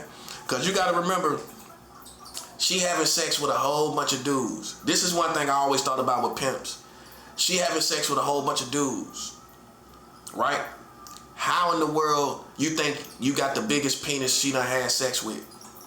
How you think you the best person she done had sex with? You can't have the biggest penis in the world. You done come to terms with that, right? Okay, so you ain't got the biggest penis in the world. Okay, so if she out here turning tricks, you telling me your penis is the biggest? How can you guarantee that? You can't guarantee you got the biggest penis that she ever had, and she having sex with all these random guys. And they might do it a little bit better than you. They might do stuff that she really like that you don't do. So how can you keep her? And then you got some of them Johns that might promise her a good life because they see she a pretty woman. Okay, I can promise you this. You know, he a trick already. He tricking off already. That part, he tricking off already. You know, I can offer you this. I can do. You know them type of Johns. You tell me she don't run into that. Of course. They had a good love session, and now she talk, and now he look in her eyes. He said, "Girl, man, I can take you away from this." That's how he gonna talk, right? I can take you away from this. He ain't gonna hate on the pimp. He gonna say it like that though. I can take you away from this stuff that you doing right here. You ain't gotta do this. What's gonna stop her from going with this dude? And especially if it was good between both of them. He felt the vibe. She felt the vibe. What's gonna stop her from trying to see what's up with that? Manipulation. That's the only way. Manipulation, where she don't even entertain nothing you talking about. Oh nah, baby, you just tripping. Come on, baby, you tripping. Let's stick to the script. Let's don't make it complicated. That's how she gonna talk when she manipulated. Let's don't make it complicated. Come on, baby, come on. You know what I'm saying? That's how she gonna break it down, right? So you gotta manipulate the woman to make her feel like she needs you and all that kind of thing. You know, you can't be a nice pimp, a nice guy pimp, because she gonna trail off on you, which means you was nice, and then one day she just met some dude, and women gonna be controlled. Most women gonna be controlled by manipulation. If you're nice and she meet a manipulating dude, she gonna go with that. That's just how most women are. They not gonna stick with the nice dude. They gonna go with the dude that manipulate them because it makes them feel special. This aggression, especially in the hood, this manipulation is perceived as aggression. You know what I'm saying? That you really want this woman. She's perceiving it like that you going out your way, talking and everything, your game and all this manipulation. She feeling special. She feels special from that. And you just a nice dude. You know what I'm saying? And she gonna go with the manipulation. That's just how most females are built. So with that being said, a pimp gotta have that manipulation kind of game that the women feel special. You know what I'm saying? Like, I need you, I want you, you know, come back here and all that. See, low key, the woman feel special from that. Like, this dude really want me. You know what I'm saying? And see, when a woman feel wanted like that, she going back to that strong arming, buddy. And if you a nice John, most nice John's gonna be nice. That's how she come in and out the streets. They gonna be nice. They ain't gonna strong arm the situation. They gonna just have sex with her, whatever. But they ain't gonna really kick no game to her, you know, and try to pull her to the side. You know what I'm saying? Like a manipulator would do, like a street dude. He gonna pull her to the side. You know what I'm saying? He ain't gonna do that. He gonna be a nice guy. You know. So that's basically how she survived all these dudes. With the strong arming from the pimp. Most of the Johns are nice guys. They not gonna have that woman in their life. They might want her, but they ain't gonna. They can't come above that pimping, that strong arming. You know what I'm saying? Nah, you can't. You gotta have way more going on. She gotta see something that really catch her attention for you to come above that pimping. Oh, it can happen. It can happen, but you gotta have a lot going on. You know, You gotta have at face value for her to even entertain you. You know, so that tells you what type of person I am, man. That's why, see, it's some people that's not good, and they inclined to do wrong. You know, some people inclined to do right, and they understand doing wrong, and some people understand kind of doing right, and they might become police, they might become attorneys and lawyers, and you know, and they go over there in that lane where they just really care about everybody and care about the community and everything. And some of us just don't, you know, and we inclined to do wrong, we inclined to do bad, and it's every race of people like that.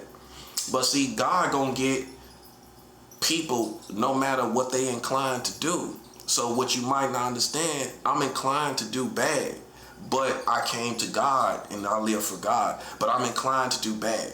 So I'm gonna be saying that moving forward, because people don't understand. You got two types of creatures of humanity. Some people, for whatever reason, they're inclined to do bad, and some people are inclined to do good. You can tell. But because I became a Christian, people thought I was a dude that was, nah, you too good to go with the monsters. That's how people say. This one dude, he said, you too good to go be with the monsters, man. But the reason why he said that was because I'm a born again Christian. So you don't see you don't see the nature that I was inclined to anymore. But the only reason you entertained it because you probably, to a certain degree, seen something, you know. But whatever the case may be, you know, I know myself. Because after that, I've always been around killers.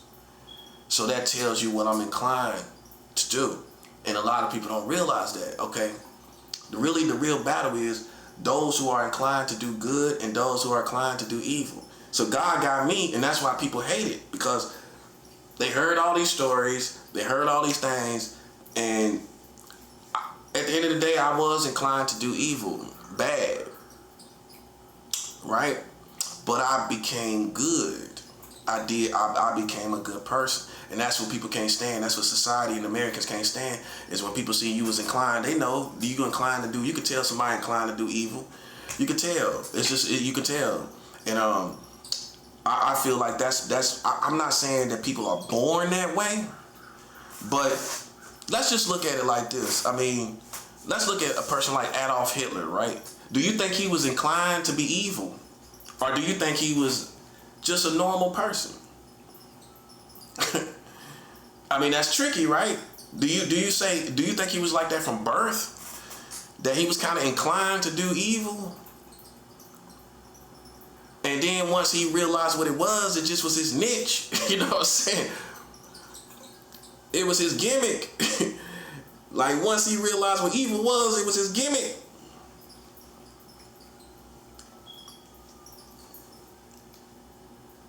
Or was he a good-hearted person? See, some of us, man, we don't come to terms with it, man. I think influences make it that way. Spirits and influences make it to where you get inclined a certain way. And you gotta look at your life and realize it. Come to terms with it. You was inclined to do evil for whatever reason, and you became a Christian. Some people was kind of inclined to do good, and you kind of almost may have went to the police, where you was more on their side besides being a Christian. Before you was a Christian, you kind of was inclined to do good, to be a good person, to care about things that I wouldn't even think about, like neighborhood watch. Like, I wouldn't think about that as a non-Christian. I wouldn't think to do something. I wouldn't go to no meetings. I wouldn't think to be watching people in the neighborhood.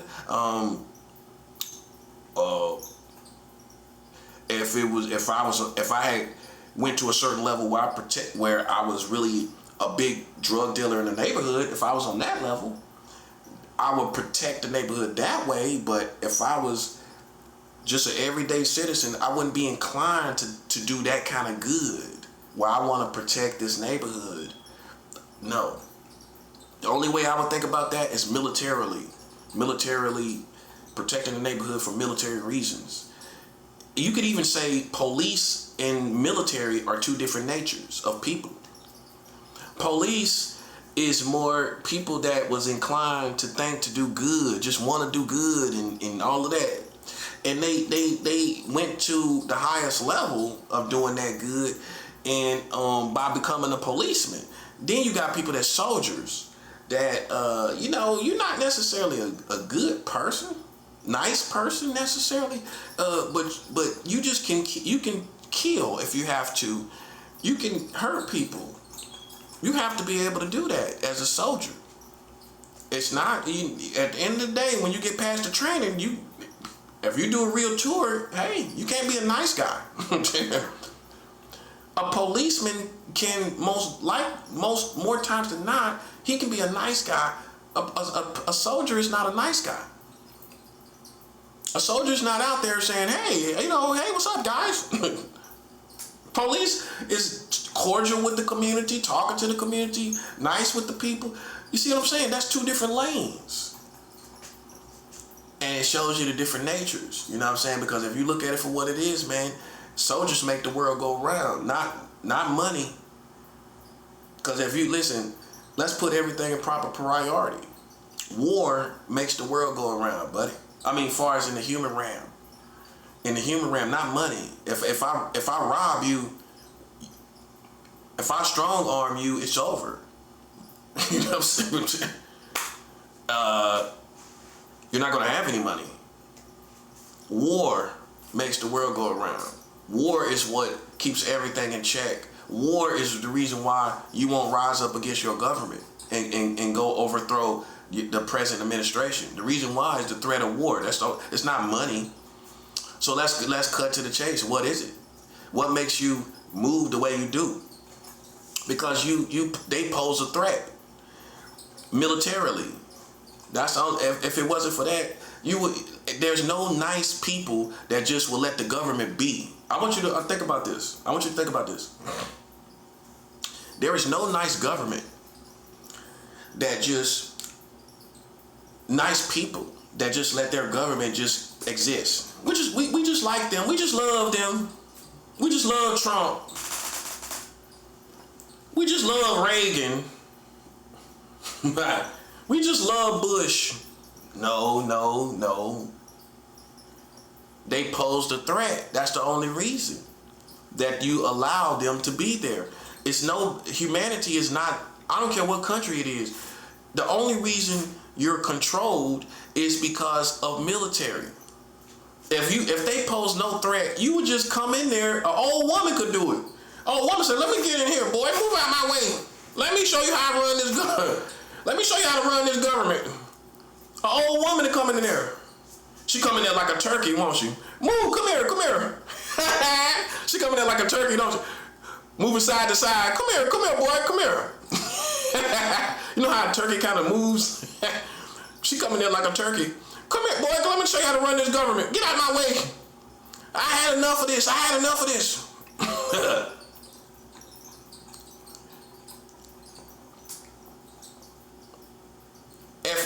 Listen, I am not joking, but I am joking. An old woman will come into a government room if she knows she could get away with it. I'm serious, but I'm joking. She'll come in there. Come here, get out of my way. Who is this? Yeah, I'm from the South Side. I'm tired of this stuff going on. I'm gonna run this. I want you out of here.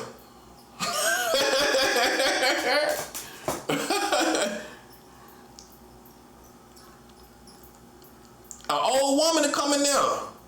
Eventually, if you had no soldiers, an old woman gonna come in there. Get on out my way, boy. Get out my way. You in the way. You in the way of my finances. You in the way of my benefits.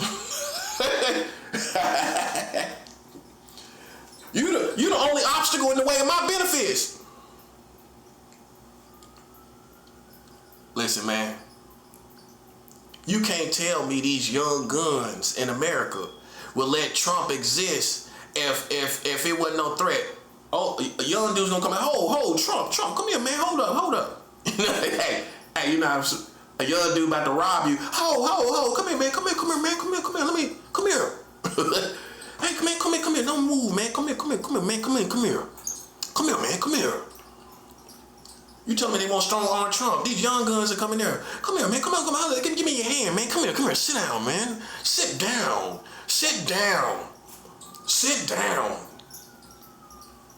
They put Trump on the ground. He's sitting behind the desk. Sit down. Get on the ground. Sit down. Hey, listen. You telling me these young guns? You telling me these young guns would not strong arm Trump? These military wouldn't strong arm Trump? Of course they would. Why they ain't doing it? Cause they coexist? No. You see why this? That's why most people don't mind being like this. That's why they don't mind being like, cause they know if we don't pose a threat, we gonna be overtaken. That's what they scared of now. Like, and this is not me defending. This is not me defending. This is not me being against any other race of people at all. Cause I'm part Latino. You didn't know that, did you? Oh yeah, I'm part Latino. You didn't know, did you? I checked my DNA. I'm part Peruvian, Mesoamerican, and Andine. Mesoamerican Andine, right? Which is in the Peruvian area, right? So, but Trump is scared of. This is how it always happened, man. A person that God wanted to be a leader is the whole thing. He everything he need to be. He black, he Latino, he European, I'm English, I'm everything I'm supposed to be. People just messed it up. They messed it up, bro. Like, men using their free will to do what they want to do. You know what I'm saying? I'm not a victim to it, but I went through it. You know what I'm saying? I'm going through it now. And now I learned the jungle as it is. You know what I'm saying? You can't be docile. You gotta pose a threat in every situation. Latinos and Hispanics pose a threat against the rule of white America, and that's why all of this is happening, and that's why Trump is in office. Trump is in office to put white people back on top. That's the main reason. It has been a political race war since Barack Obama was in office. You was too busy enjoying your black president to sit back and think about what your enemies was doing.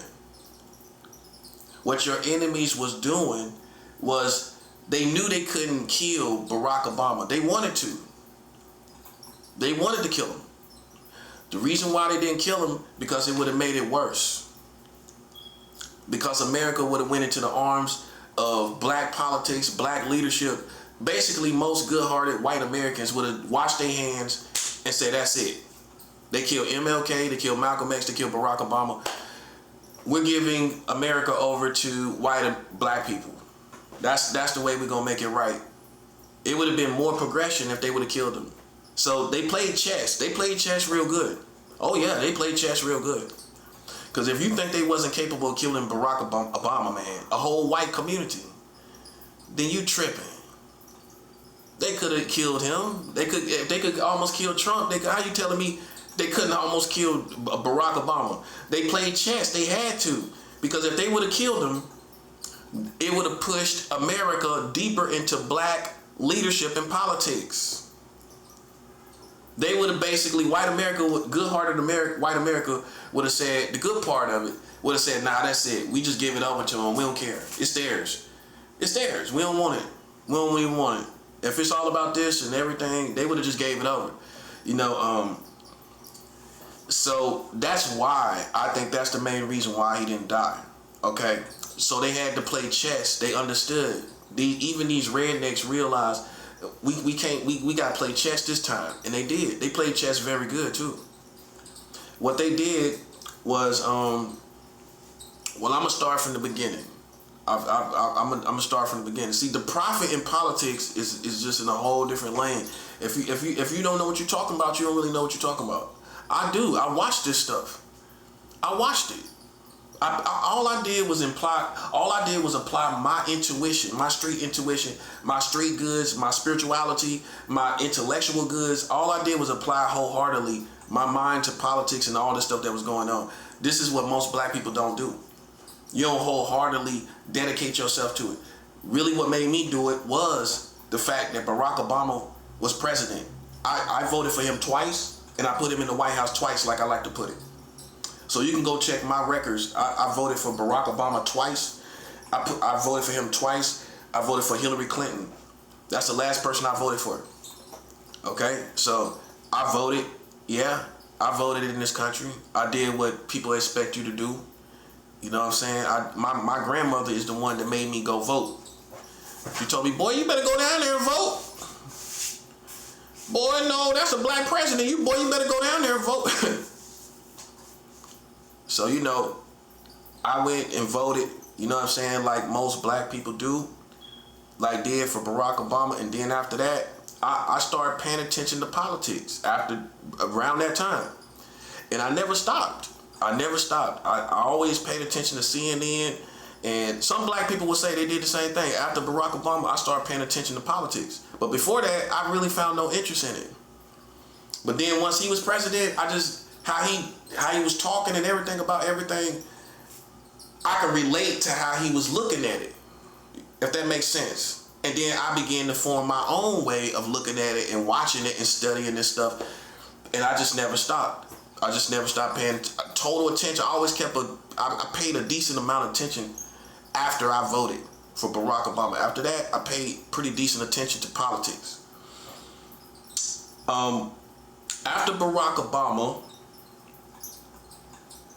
they got revenge in more than one way. White America. They didn't do, you might have thought because nothing happened to them, they didn't do anything. Right? They did do something. They fought through politics because that's the arena where the offense happened to them, right? So they were forced to not just be a coward and just try to hurt this person. They had to fight in the arena, the same arena, which that's what people respect.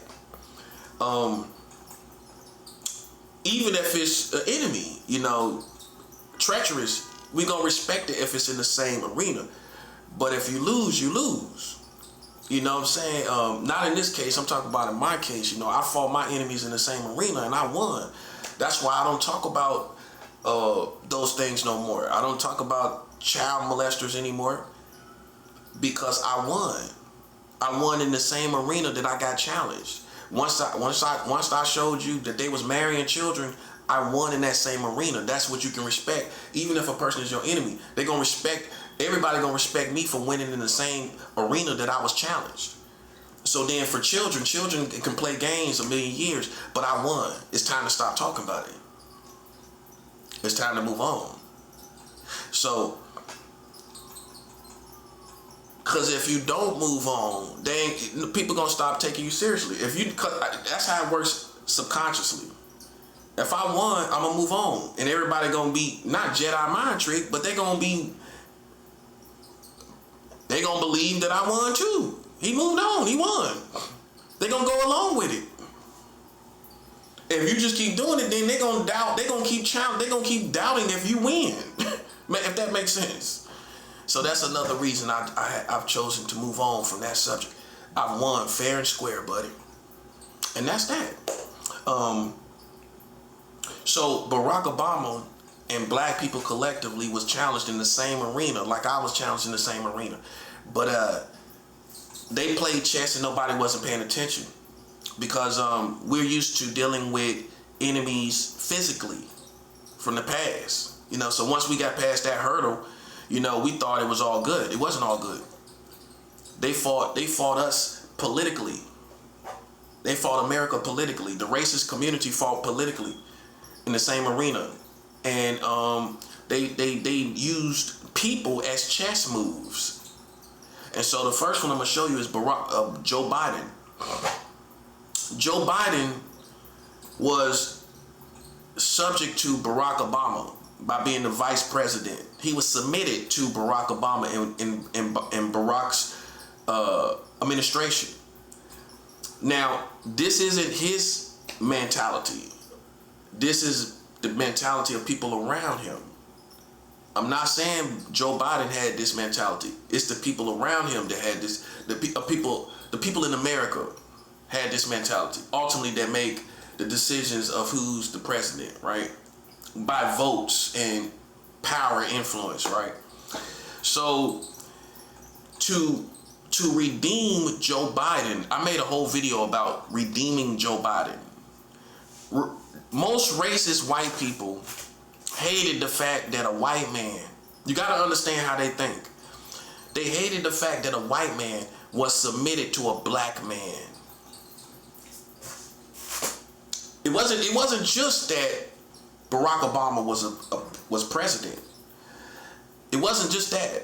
It was the whole logistics of his administration, where a white man, the first white man that's going to be paid attention to by racist white America is Joe Biden. And the reason why Joe Biden is because he was submitted to a black man, and racist white people would not like, as you know, for a white man to ever be submitted to an African American, right? So that's the first person they had to redeem. You follow me? Because it's also for psychological reasons. We can't make America think they about to submit to black people. We can't let them think that black people is finna rule over white people. So how can I reverse this phenomenon of the black community ruling over us? How can I affect the psychology of the people to make them feel that we still rule over black people and everybody else? Because it's all about psychology.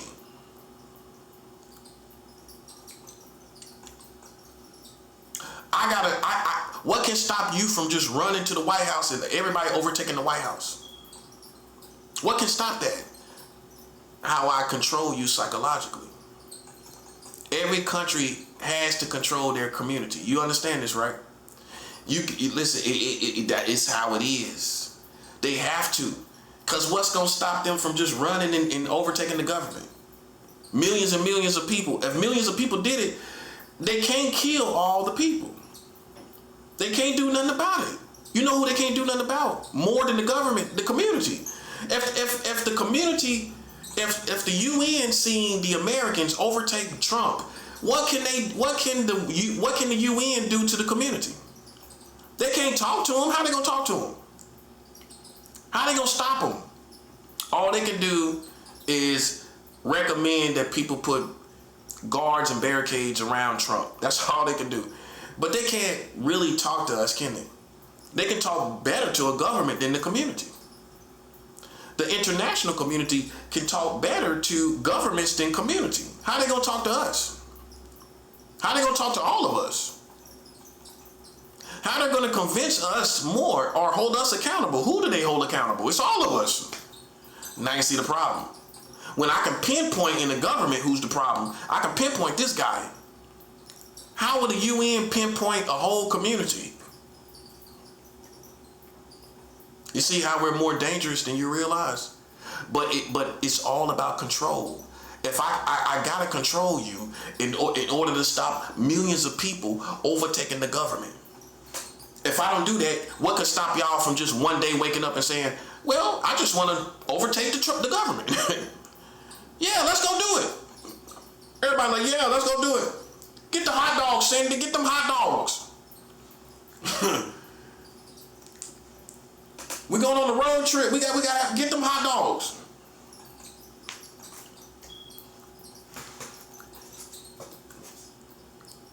Hey, man.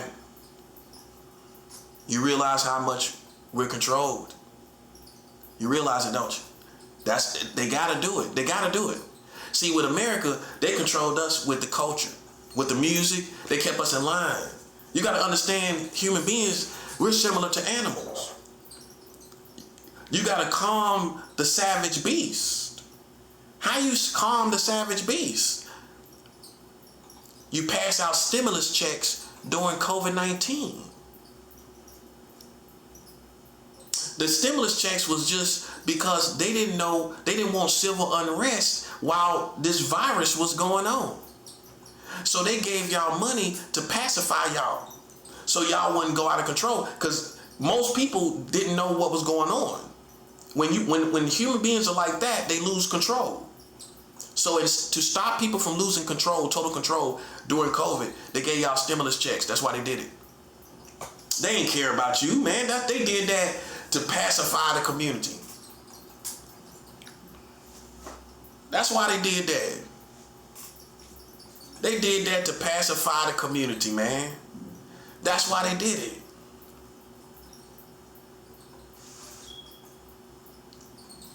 That's all they did. Think about it. It was a crisis that nobody even knew what it was. So just to stop pandemonium, we're going to hand out these checks to calm everybody down. You thought it was about stimulating the economy. Nah, man. It was more than one reason. And one of the main reasons was to calm the people down from just civil unrest. Just losing it. You know? That would have made matters worse, especially with a virus around, right? Everybody just running around everywhere, and it's a virus. That would have spreaded the virus and everything. So they had to give stimulus checks to calm down the people. Okay? Now you understand how things work. It's all about control, psychological control. That's why that's the first thing you break when you break free from a nation or a community. It's the psychological control of that specific community. This specific community is all about this music, this culture, these movies, all of that. See, you didn't think that would be part of what controlled the people. Yeah, that's definitely what's part of it. Think about it. If you're a country with a huge entertainment industry, you need to get into that and know what they're thinking about.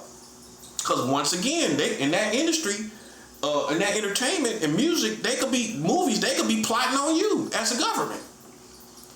They could be getting some type of perspective that you the enemy and we want to do something about it. They could be getting that from the movies. So they have to make sure they watch that kind of stuff. Now you're talking about the real puppet masters. Yeah, you listen, you've been sniffing around it. I'm talking about it. You got to make sure you control the people in their psychology, that they don't uprise against your government and your community and the government community. So particularly in America, they have to get into the music, they got to get into the movies, they got to get into all of that to get into your psychology, to control you. So it ain't just a guy that's just putting out a movie and he finally wrote his first movie. That's how you thinking. He finally wrote his first movie. Nah. Especially when you got the heavyweights, the people that put out movies all the time.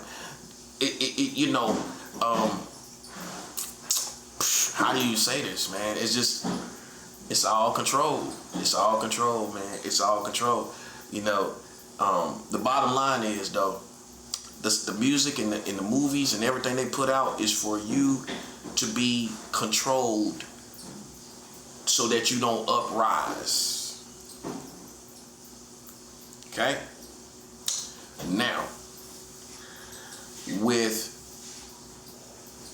Joe Biden, first of all, personally, I don't like Joe Biden. The reason why I don't like Joe Biden is because of what he did to Edward Snowden. Edward Snowden is probably one of the modern day heroes of our community.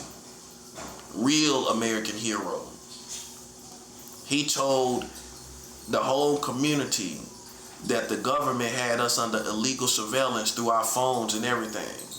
This man worked for the government. He came from 3 generations of government. So he was loyal to America. And this is the way he was loyal. It's more than one way of looking at it. Because some people look at it like he was disloyal, by outing what was going on or whatever. and you know, most people gonna say they had those. The intentions was to stop terrorism, to stop this, that, and the third, but not at our expense. Do you try to catch terrorists with at our expense of our of our freedom?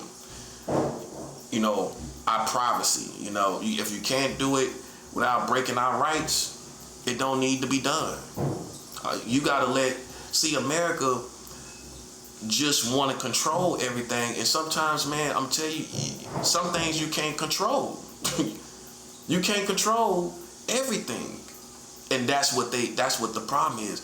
Everyone wants to control everything, and they can't do it. You can't do it. The reason why you can't control everything is because man has free will. You ain't gonna ever be able to come above free will. It's too quick. It's too smart. It's invisible. It's visible. Free will cannot be stopped.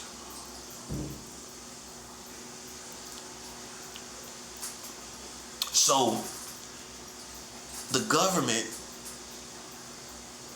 tries their best to climb the ladder of moving all around and making sure we find out everything, and we know everything, and because we're trying to protect ourselves. But the truth is,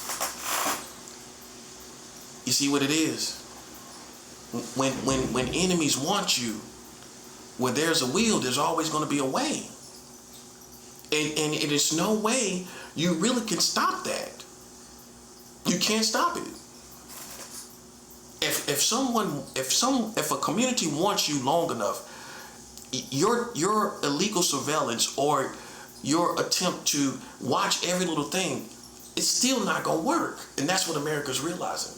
It's not gonna work. That's why you're supposed to be a good community and don't create enemies. Then you wouldn't have to worry about putting people under surveillance. But see, they don't want to address what made us enemies to other people. So with Joe Biden stopped Edward Snowden from leaving the country. Every time, once he told the American community that America had us under surveillance. This is Edward Snowden. You can look Edward Snowden up. Joe Biden called other countries to stop him from receiving asylum in other countries when he was trying to leave the country. He was trying to leave. And Joe Biden stopped him. John Kerry and Joe Biden are the two people that Edward Snowden named for trying to stop him from leaving the country. So you didn't think the prophet was on this level, did you, buddy? Listen. Edward Snowden named Joe Biden. That's why I never liked him. That's why I never liked him. That's the main reason I don't like Joe Biden. Because how you try to act like some old nice little guy and all this and all of that, and some cool, laid back kind of cool dude, you know, off the strength of being in the Barack Obama administration. You know, that's his claim to fame right there, if not anything else. But he tried to stop a freedom fighter, and if you're a freedom fighter, you wouldn't respect Joe Biden. If you know the history, he tried to stop Edward Snowden from leaving the country. You can go look up the history. Edward Snowden named him and John Kerry for trying to stop him from leaving the country. He was trying to leave. He left. They didn't have no real charges on him. He was trying to leave. Now he's in Russia right now. Edward Snowden is still in Russia. You can go look him up. I've listened to interviews from Edward Snowden. I'm educated, man. Okay, so that's just moving into talking about Joe Biden, right? Now, Joe Biden served under Barack Obama. White racist America. You think, if you had to ask them a question, do you think a white racist man want a white man submitted to a black man? No, they feel like it's their country. They they don't want you. They don't want no black man over no white man. They could not stand that. This is what you didn't realize in the Barack Obama's administration. They could not stand that Joe Biden was submitted to a black man. He was the number one man that was submitted to a black man. This black man that ruled over America, right? So the racist white man needed to redeem the image of Joe Biden to the psychology of America to make them go backwards to that same white man that same white man having America and black America submit to him. The same black man, the same white man that had to submit to a black man. Joe Biden had to be pulled up to that same position that Barack Obama was in for psychological reasons. For the white Americans to be in the psyche of the people as the rulers all over again. But in order to make that sure, the person that is the number one image of a white man submitting to a black man, he's the number one image of that.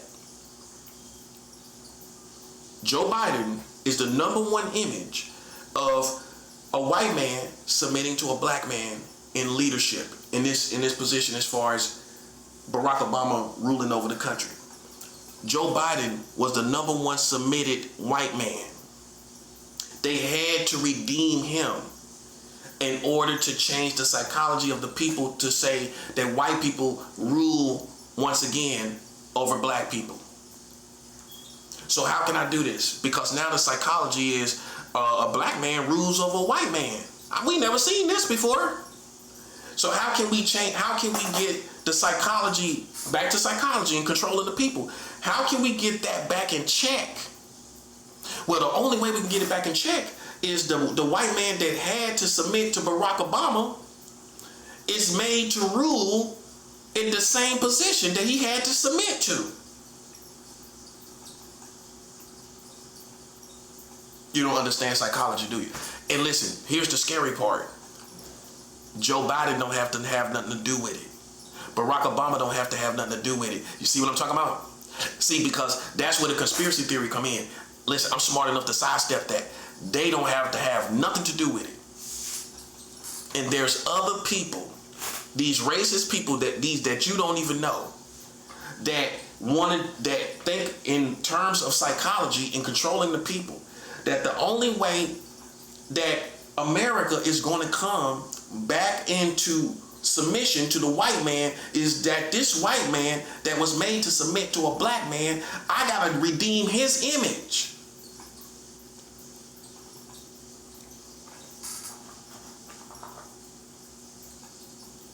I gotta redeem his image. So how am I redeem it? Well, I'm gonna put him in the same position he submitted to. You can't listen, buddy. That can't be fake. How? Who can put that together like that? And you know this is a racist country. That's what I'm talking about. That's what I'm talking about. And you know they had a response to Barack Obama. That's what I'm talking about. This was the response. Joe Biden gets put in the same position that he submitted to. Now, it gets worse. It gets worse. I figured this all out. It gets worse. Once we put him in that position, and now we redeem this same white man in the psychology of the people, now the white man is no longer submitted. He's in this same position. Now he's free. Now your psychology, you put him back in that same. You put him in the same position he was submitted to. You put him in that same position. So now that breaks free this submission, this white man being submitted to a black man. How we get rid of that? We put that same white man. We talking about affecting the minds of the people. We put that same white man in the position that he submitted to. And that's why they made him president. That was the chess move. That was the chess move right there. From racist white America that you don't see politically. They had to come into remind you, they didn't know if Barack Obama was going to cause black Africans to rule over the whole country. This is how these racist people thought. Oh, they're going to rule over the whole country. Think about it. You knew what this administration became because you seen it. They didn't know. Think about it. They didn't know.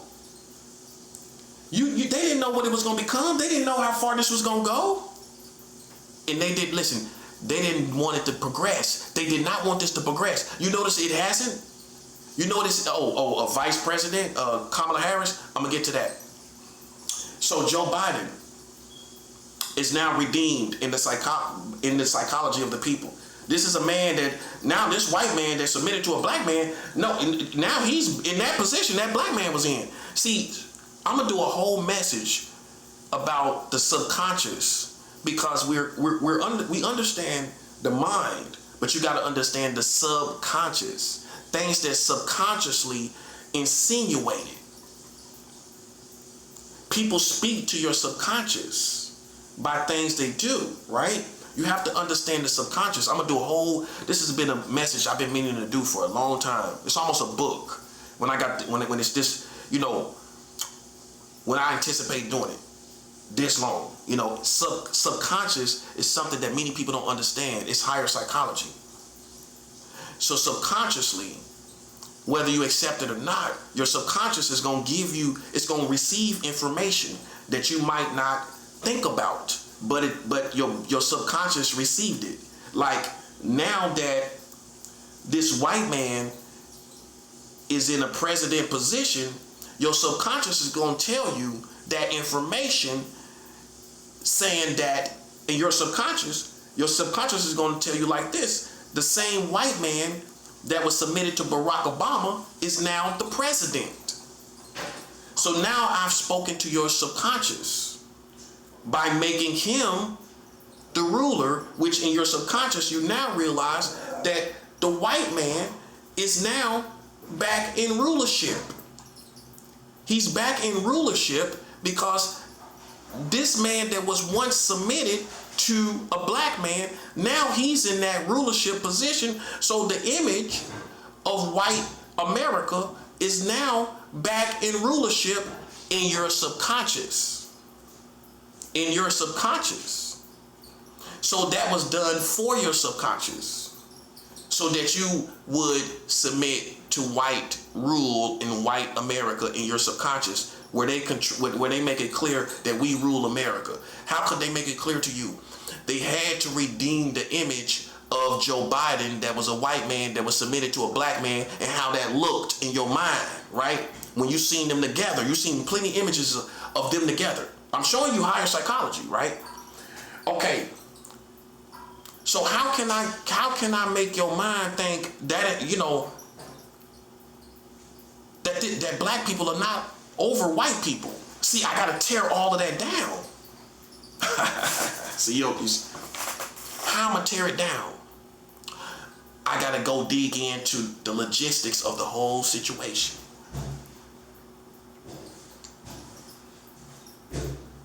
See, the race war was political.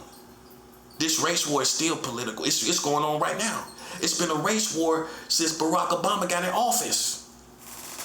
You didn't realize it wasn't physical, it was political. We're gonna get to the problems though. They got problems. White America got problems. Oh yeah. Now, I have redeemed Joe Biden in the minds of the people. This same white man, we gotta get that same white man. That's what the racist people gonna say. That same white man, we gotta get him. And we can't get nobody else. That same one that submitted to that black man, he gotta be made the president. We can't let no white man submit to no black man in front of this country. We gonna take that same one. It can't work unless it's the same one. Hold up. Right there. It can't work unless it's the same one.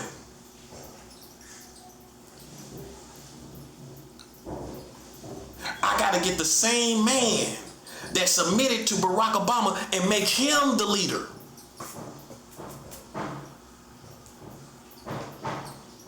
Now, in your mind, white always wins and rules and always will rule. If not for no other reason, that's why Joe Biden became president. It didn't matter what he did. They just put that same man in there. No matter if he was tripping over himself and there wasn't even nothing there. He was falling down. There was nothing there to fall down to. They didn't care how he looked. We got to put this same white man, no matter how dope he is, we got to put that same white man in there to redeem the white man's image.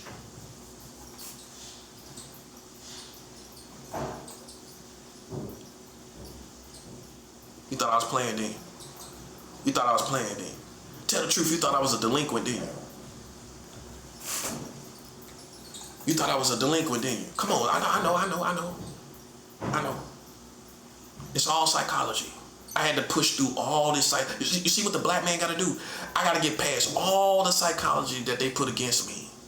See, that's the difference between being black and white. It's a whole world of psychology I got to go through. I got to go to war with all this psychology. Now you finally see, right? Right, okay. Joe Biden, once he became president, right? That wasn't good enough. Now that we redeemed him, how can we for sure win? Oh, I know what we'll do. We'll make a black woman submit to Joe Biden. Let me get some water on that, buddy.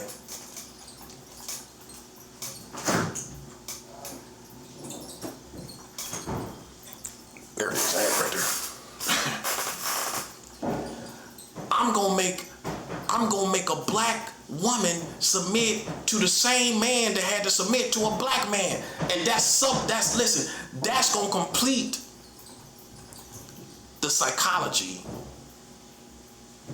of white man ruling over black people once again.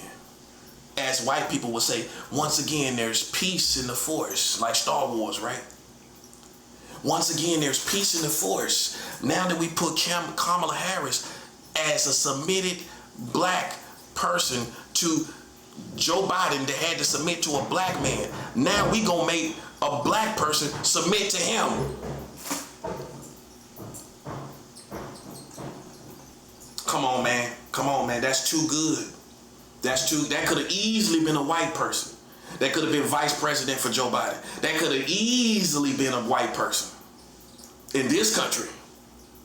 But just so happened to be the first black president, female. The first female black president in our community. You know why it wasn't celebrated? Because it was another reason. It was to make a black person submit to Joe Biden, like Joe Biden had to submit to a black person. Now this is how they won. Here's the punchline. See, that's the whole lineup, right? You got the whole lineup how it happened. You see the race war, right? This is the race war.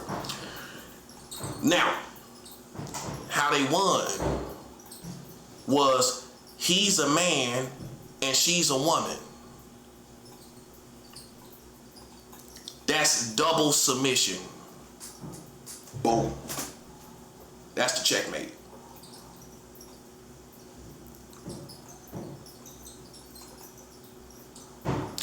That's double the submission. Double the submission beats once the submission. Barack Obama was over Joe Biden. That's one type of submission. When they redeemed Joe Biden, they had two types of submission.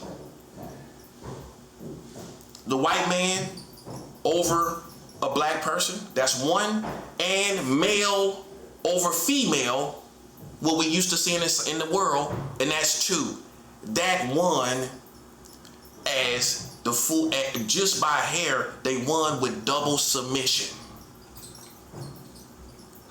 That's how they did it. because that's gonna affect the psychology. Where this person, this vice president, that's female, that's black, she's also a female, so she's double submitted. She's submitted in the psychology of people because she's a woman submitted to a man. You get it, right? This is all higher psychology, buddy. That's double the submission, and that's how they beat you. That's checkmate.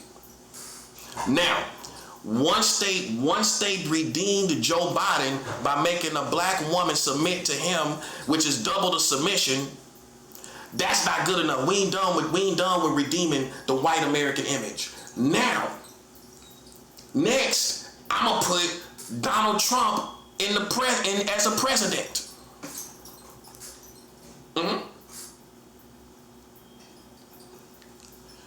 I'm gonna make him the president. He already been president. I'm gonna make him the president. You know why? In both cases, the second time, I'm gonna make him president. I'm gonna make him president. The second time. The reason why I'm gonna make him president the second time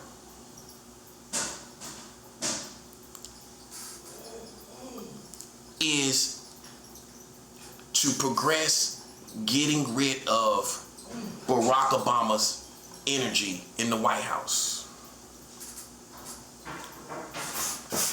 Now, Trump was put as president to counter all the energy of Barack Obama.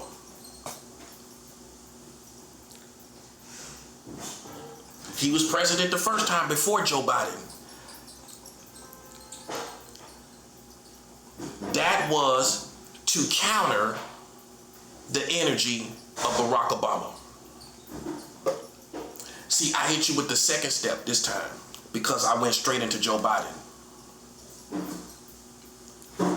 The first step was to put Trump in office against Barack Obama to counter his energy. Who was the main nemesis against Barack Obama when he was becoming president? Donald Trump.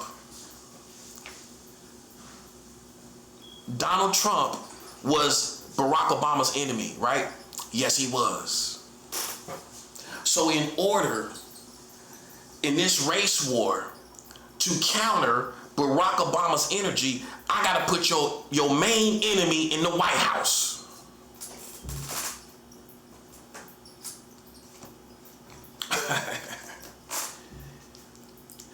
Donald Trump could have easily not been his enemy.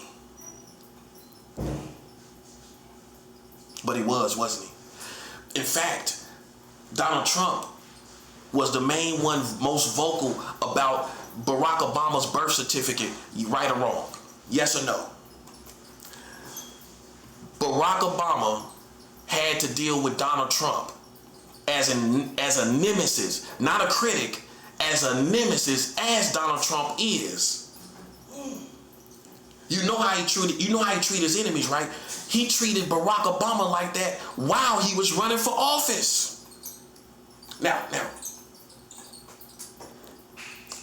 this is how MAGA was created. MAGA was the rednecks that was behind Trump when they was trying to criticize Barack Obama. That's why you didn't know where MAGA came from. Where MAGA came from. MAGA, I can tell you where it came from. MAGA was the people that was complaining about Barack Obama. That's the foundation of the original MAGA. I remember when MAGA first started, black people couldn't even go to the rallies. They was fighting in the rallies. Now you got Latino MAGA and all this other dark MAGA and all this other stuff. Hispanic MAGA. You got all kind of MAGA. In the beginning, remember the beginning of a MAGA, black people was fighting was fighting black people at the rallies. From my understanding, that's what I saw. MAGA, foundationally, in the beginning, and they still exist, that was just the bitter, butthurt, racist white Americans that hated Barack Obama got in office. So then when Trump ran, they was behind him. They was the ones that was mad about the birth certificate. That's MAGA right there. They was the ones rallying behind Trump like, yeah, you know, you're right. What about that birth certificate? Because what the racist people gonna do? What they gonna say? What about that birth certificate? I can't stop you. I can't stop you. What about that birth certificate? See, that's what racist white America did. What about that birth certificate? And who was first in line talking about what about that birth certificate? Donald Trump. If racist America can't beat you, they're going to try to prevent you. So racism manifested in as for Barack Obama, what about that birth certificate, boy? What about that birth certificate? You ain't going nowhere. What about that birth certificate? They couldn't stop you legally. What about that birth certificate? That's racist. That was racist white America attempt to stop a black man. Okay? That's how MAGA first started. So then Barack Obama became president, right? So how can I go back up to higher psychology? How can I begin to counter, real senseis understand this, how can I begin to counter the energy of Barack Obama? Oh, I know what I'll do. I'll put the person in the White House that was his enemy talking about the birth certificate. Ooh, that was the first step. I'll counter all that energy, and I feel like the White House is squeaky clean because I'm gonna get that nigger energy out of there because I'm gonna put his enemy in there. I'm gonna put Trump in there, and that's gonna make it clean to us, ain't it? That'll make it clean, because we ain't gonna never believe that White House is clean when a nigger went in there. So how can we clean it? See, now you get it, don't you? Ooh. You tell me a race war wasn't going on? How we go? Because those white people can't even stand the fact that a black man was in there. How can we get rid of that? How can we get rid of this in our mind? Now we talking about our psychology. How can we get rid of a black man in the White House? How we can get rid of that? I know what we'll do. We'll put somebody in there that hated this man. That's what'll clean the White House.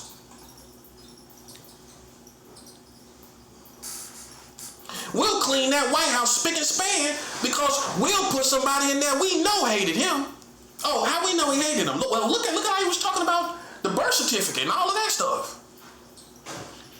We know he hated him. We gonna put that man in there, and he gonna clean that White House squeaky clean because we know he ain't have no love for Barack Obama. Oh, we know he didn't. We seen him. We could look at the footage. This man was the most vocal. We gonna put that energy in there, and senseis know that's gonna counter Barack Obama's whole energy in that White House. Now, that's the first step. Second step, I put Joe Biden in there. I redeem Joe Biden. I make a black woman submit to him. That's double the submission. Checkmate. That's two checkmates. Trump countering the Barack Obama's energy. I'm showing you the race war in politics. It still happened. The race war still happened. Trump to counter the energy. Biden to redeem the white man's image in the psyche of the American community with a black woman, which is double submission. That's the second checkmate. Now, we gonna put Trump back in office to finish the white man being above everybody and everybody else beneath the white man.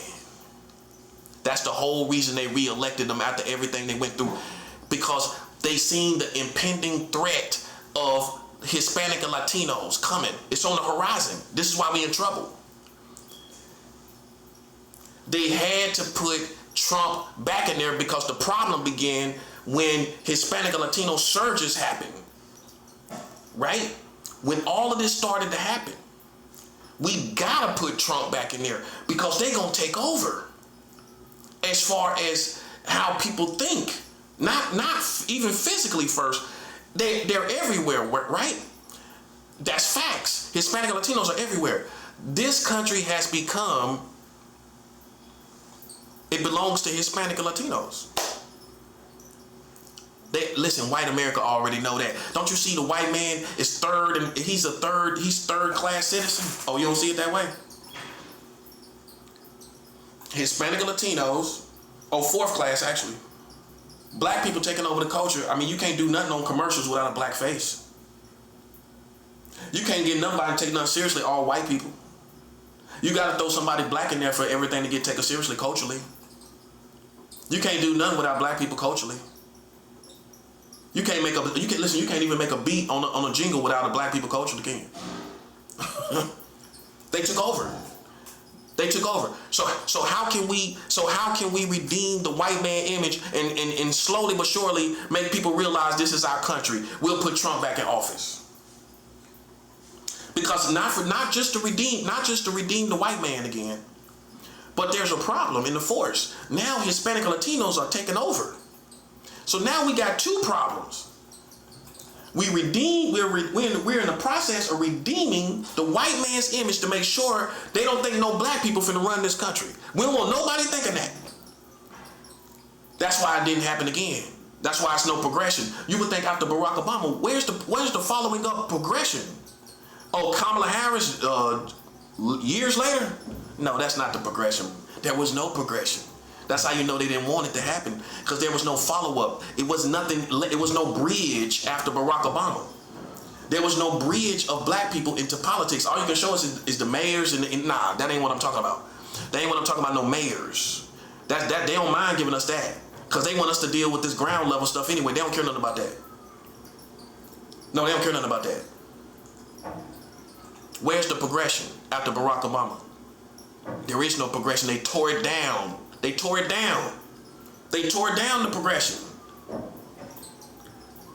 And that's the checkmates. You supposed to have more that happened. Why it didn't happen?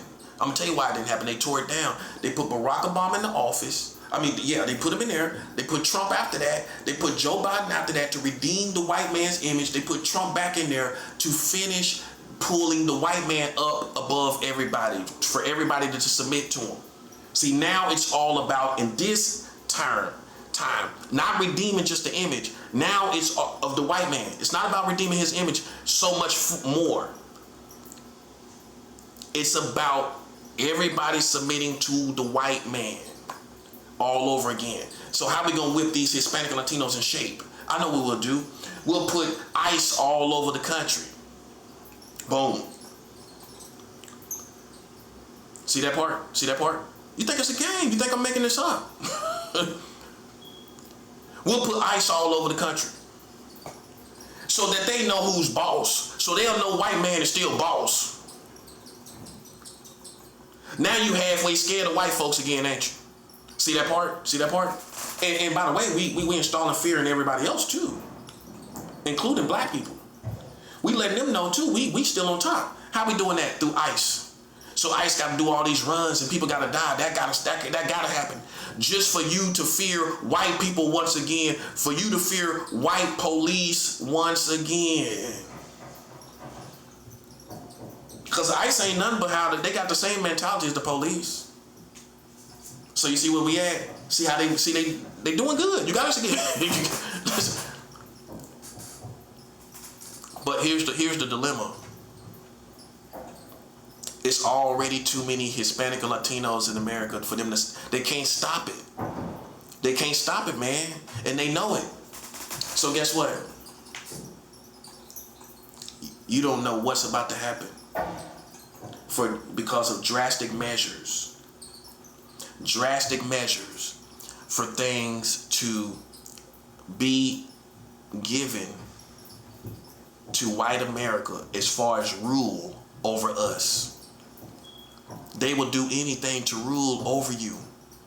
Because if you look at it in a Jedi mind trick, even though back to us being able to just rule over them, run and charge the gates and charge the government. In a low-key way, we overtaking them, right? Right. It's still happening. And they ain't realizing it's still happening. Even though you didn't charge the gates, it's still happening. See the problem? This is the most dangerous time of Americans' history, because in order for them to get control as white America, something drastic has to happen. That's why all of this is happening. See, and somehow this is gonna come back here and put y'all into submission. That's all you gotta look for. Somehow, with all these wars and everything going on, it's going to turn around to where you wind up submitting to them in some form or fashion. It's going to some type of control, some type of captivity, some type of something. It's coming back to you, because listen, they got to. They gonna manipulate it to do it. It's all. I'm trying to show you this. It's all about white America ruling over everybody. Now that almost might be cliche to you until you listen from a different angle, a different ear. Listen from a different ear. It's all about them trying to rule over you as a whole community. And when you see Hispanic and Latinos in this community, right? You see them, how they gonna stop that? How they gonna stop them? They can't stop it. It's too many people. Now this is where I gotta be honest. You see where we at? So the race war is now with Trump in office, trying to make white America the top. So guess what I gotta do? I gotta go all around the world and do all these wars and everything. And in the psyche of the people, blowing up boats. That ain't for psychological reasons. Blowing up all these boats. And anybody that's educated in America know we don't know what drugs they had on the boats. And when you're educated, you're gonna go get evidence. What I would have did was send military to go retrieve evidence in the water. I would have dropped military down there to get the evidence. Okay, yeah, we got samples of it, the drugs here. Here we go. Here we go right here, buddy. And I would have off-centered, blew the boat up off-center on the side of it, just so I have evidence. Yeah, I'm gonna have evidence. I'm gonna blow the boat up. And then I'm gonna have evidence. I'm gonna go down there, I'm gonna send scuba divers, they're gonna get all the information. I'm gonna send frogmen to get the information, to get the evidence. And we gonna put that on a whole big table, and you're gonna see with every boat, here's drug samples, here's cocaine, here's bags of fentanyl. You're gonna find some debris. If you took a machine, if you took military or even some type of little device, you telling me you can't glean evidence of a whole boat of drugs? It got blown totally to smithereens? Nah, bro. You can find some type of evidence, and you attack it to leave evidence. They didn't do that. So for me, I believe that was for psychological reasons. That's all part of it. Now Hispanic and Latinos are even more scared of the Americans because of them blowing up boats, blowing up all these boats. Going and getting the leader from Venezuela. Do you see all of these things are to make you inferior to white people and afraid of white people? It's working. That's what they're doing it for. Listen, man, you got to remember, half of these people went to college. They got higher education and higher psychology, and they use it. Half of us did not go to college. You don't even use higher psychology. You don't know what it is. That's why people can't play with my mind, because I understand higher psychology. It's really not that hard to understand. No pun intended. It's really not. You just got to get in the mindset of it. No pun intended. Once you're in the mindset of higher psychology, you walk through it like the Matrix. Okay, I know what they're doing here. I know what they're doing there. I know what they're doing here. I see that there. I see these politics here. I see this there. Blowing up boats for higher psychology, to place fear in the people down in the Caribbean, everywhere. They just want to make people feel fear all around the world. How they did it down in the Caribbean, even the Jamaicans, everybody looking at them blowing up the boats. Jamaicans probably sitting around talking about it too. Yeah, man, blowing up the boats, man. They don't know who was in the boats. And then once somebody complained about it and said their family was in the boats or somebody they love was in the boats and they had no drugs, that put a hole in the whole story. Now nobody believes nothing. No one believes nothing now. So that was just to install fear in all around down in the Latin America, down in the Caribbean, and now bringing the president up here from Venezuela illegally. That's all to control, to make everyone submit to the white Americans. That's all it's about. Now add that with ICE and Maduro right here in Brooklyn. He right here in Brooklyn right now, literally. You telling me that ain't to control the people? That ain't for higher psychology. They still can't tell you why he's here. They still can't give you, no, better to say, they still can't give you the proper procedure of how they brought him here. They can't tell you how they made that valid. They can't tell you, can they? They didn't even go on to explain it. That's what you should have been challenging this whole time. This whole time you should have been challenging, how could they bring him up here like that? That's what I'm talking about. But see, here's the problem. and guess what? I no longer care about this problem. Guess what the problem is? Hispanics have taken over America, whether you like it or not. And what I believe is, this is my personal belief, and I have nothing. Listen, I got connections. I got good people I deal with in Mexico right now. It's not literally, you know what I'm saying? Yeah, I done sent money down to Mexico, everything. I'm just saying. So it's not a negatively biased message. It's just what I believe. I believe that the Mexicans had an idea to take over the country by just overpopulating the country. Now every single Mexican ain't gonna think this, but you can't tell me with birthright citizenship they didn't come here to have kids so they can stay here. You can't tell me no Hispanics it never crossed their mind, but it crossed my mind, but it ain't never crossed their mind. It never crossed their mind to come here and have kids on purpose, to stay here. So I'm gonna ask you two questions. Do you think it would ever cross their mind to have children to stay in this country with the birthright citizenship? Number two, do you think it ever crossed their mind if they have enough children, they can overpopulate this country for themselves as Mexicans? It's not betrayal, man. It's like I'm just kicking the facts, right? What's real is what's real. And I don't agree with everything. I still can be with good Mexicans, but I don't agree with everything. I believe that it was an act of war. If military gonna look at that as an act of war. If you come here to overpopulate a country, to have it for yourself, that's a military strategy. If it was ancient times, you would understand it better. If our people went to another country and said we're gonna overpopulate this country, that's military strategy.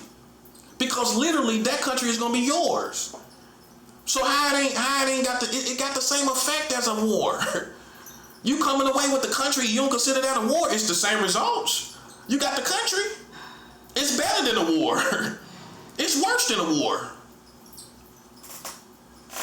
You cannot tell me that Mexicans, as much kids they got, they ain't sit back and think, well, if we have enough kids, this will be our country. You don't think they ever thought about that? This is their population is all around the country. As much as they are populated around the country. You telling me nobody didn't think about, oh, we can have this country for ourselves. That's what they did. That's what they did. They overpopulated the country to have it for themselves. Checkmate. Somebody that you drew close to you, that you didn't think that would defeat you. The Americans was defeated by the Mexicans. They overtook your country. Now it's too late. You don't even know where to start, bro. You don't even know where to start because Now, the people that's here is having kids, and if their mind is focused on that to just have kids, then normal U.S. citizens that's Mexican is just gonna have a whole bunch of kids. But if their mindset is just to have kids for this to be our country, it still is the same military position. That's what's the Jedi mind trick to you. Oh well, they're legal. Yeah, they're legal with a military strategy. Legal with a military strategy of overtaking this country as their own for themselves. If they have enough children, it'll be theirs. And they did it. They succeeded. It's theirs. This is now Mexican America. Welcome to it. This is not your country. This is not white American country no more. And it's only going to make sense for it to be a Mexican president in the next, if this country lasts for the next 20 years, it's not even going to make sense for it to be a white president anymore. They already know this. What a white man going to do with the whole Mexican country? How he going to relate to that? How he going to maneuver and navigate with that? You don't get it, do you? Now you think I'm playing. It make more sense, to be honest with you, politically speaking, with a whole Mexican community and Latino community for a Mexican president to come into office.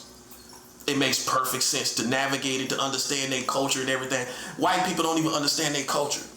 You gotta understand all these people, and you don't even really understand. You're not really fluent in understanding their culture and their community. It don't make sense. That's why it's dangerous. This is a dangerous time. Now you see what I'm saying. That's the most dangerous point in this situation. Because how you gonna tell white America this is not their country? That's the problem. That's the problem. How you gonna tell them this is not their country? You can't say that. Okay, but it's so far gone, it's not their country. Culturally, physically, in many different ways, it's only on technicality now. It's only on technicality. Okay? So now, how do you bring the people back down to being controlled by white America?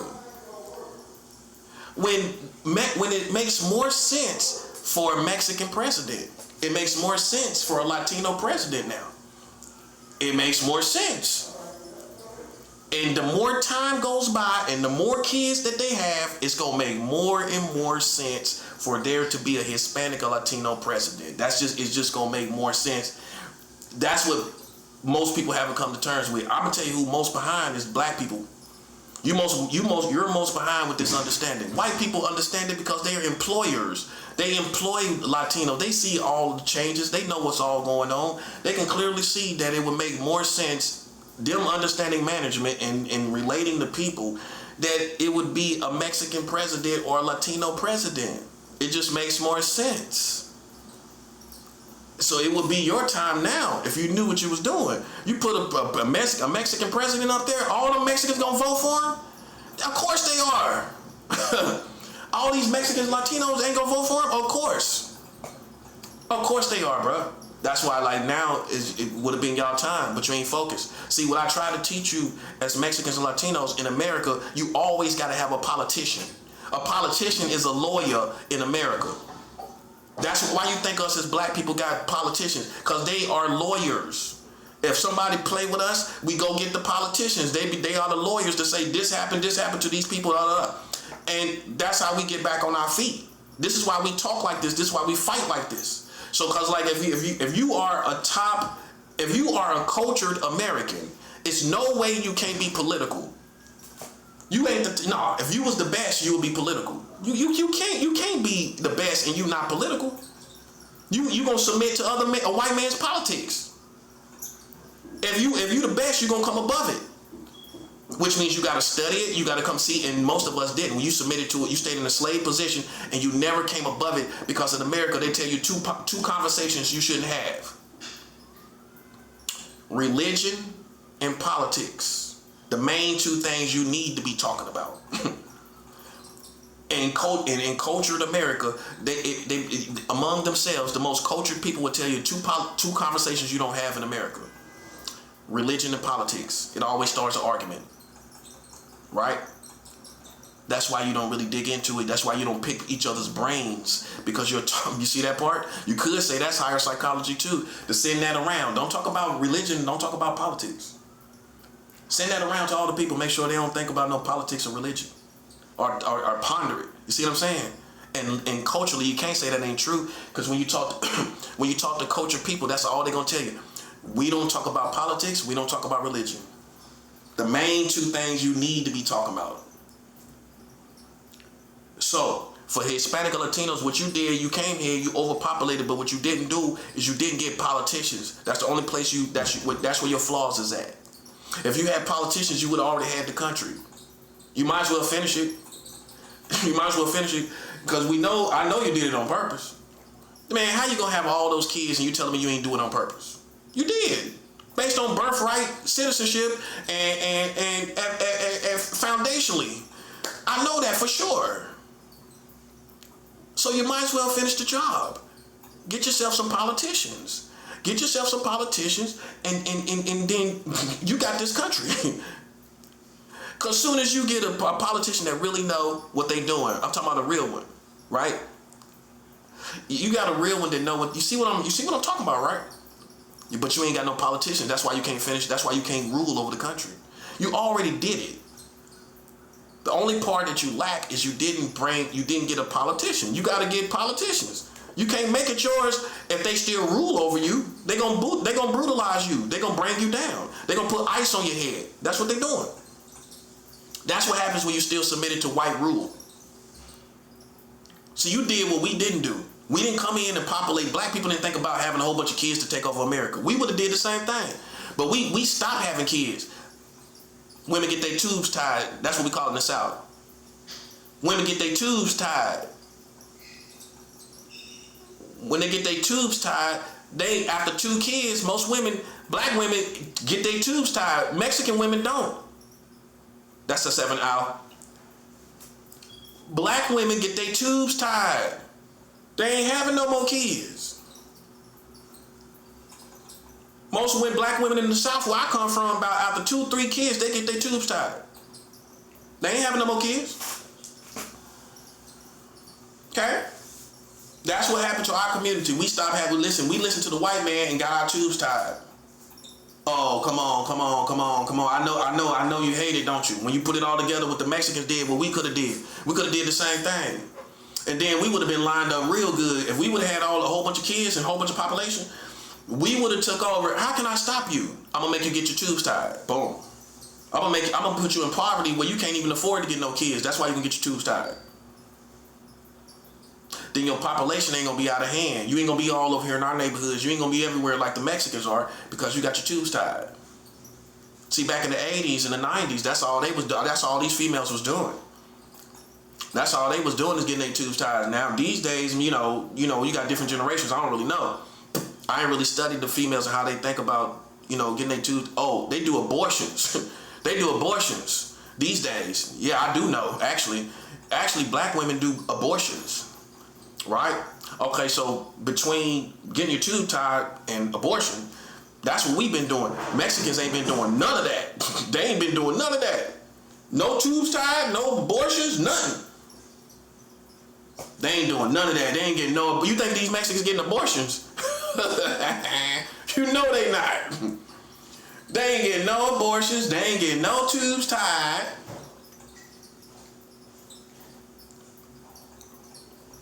See what happened? See, black people is the other way around. You got the politicians, but you ain't got the population. Hispanics got the population, but they ain't got the politicians. Boom. That's the problem. See, when you got the politicians and the population, there you go, buddy. You got to have it all lined up. You got to have it all lined up. See, the reason why we didn't make it, because we started getting abortions and started getting our tubes tied. If we wouldn't have done that, we would have took over, and we would have had the politicians in place. We had plenty of politicians in place. And as soon as we would have took over and ruled, we would have had our whole population, and boom, this would have been ours. This would have been ours. We didn't do it. We start depopulating ourselves. This is higher psychology. I'm trying to show you. We started depopulating ourselves. They ain't have to tell us. White men didn't have to listen. You talking about extermination? You talking about slow kills and depopulation and how they do it with the food and everything? Well, truthfully, man, they didn't have to do that, because the first thing you got to deal with is people having babies. You know, that's the first thing you got to deal with. Besides what they eat and the food they eat, the first thing you got to stop is them having babies. And we did that to ourselves. We started aborting our children. We started aborting our children. You can't say Hispanic or Latinos did that. They have all their children. They have all their children. They consider their children blessings. We consider our children curses. You know what I'm saying? We abort our children and we get our tubes tied. We get our tubes tied so we can't have no more children about after 2 or 3 children. That's what we did. Okay? That's why we didn't take over. You didn't see it that way, did you? That's why we didn't. We wouldn't even know what this country would look like or how it would be. You see where we at? If we had just never started getting abortions, following behind white people, and that ain't really how we are. Women feel bad about that. Abortion, black women will feel bad about that. Black abortions and getting their tubes tied. Some women feel bad about that too. But you can't afford it. That's the truth. That's the truth. You can't afford it. And that's what it is. See, so I can get you that way too, where, you know, even though you would like to have kids, you can't really afford to have. See, for us, we can't really afford it. You can't afford to have no more than about 3 kids. At best, about 4 or 5, you pushing it as a black couple, a black family. 4 or 5 kids. Your family gonna tell you to slow down. Girl, you think you might want to slow down a little bit, don't you? I don't know, I'm just saying. Hey, your family gonna talk to you like that, ain't it? See where we at? Now that's the real weather, like I like to put it, not that fake weather. This the real weather, in the real world we live in. This the real world we live in. That's why it's a dangerous time. Because with all that being said, white folks gotta try to manipulate through all of this stuff that I told you. They gotta manipulate through all of it. That's why ICE is going on. See how they on their job? That's to condition the people. That's to control the people. They ain't done with that. Once Trump get done with these wars, guess what? His main thing is deportation. Deportation is Trump's main war right there. If you don't realize it, that's his main war. And the legend has it that Trump was turned down by a Mexican woman, and that's why he don't like Mexicans. Ooh, you never heard that one, did you?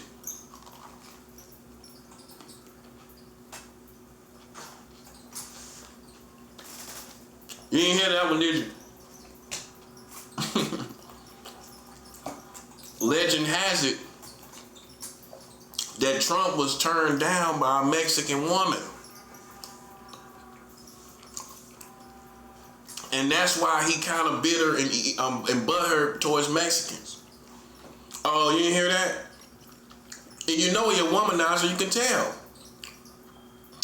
Let's not forget he was talking about grabbing women by the vaginas not too long ago. Less than 20 years ago.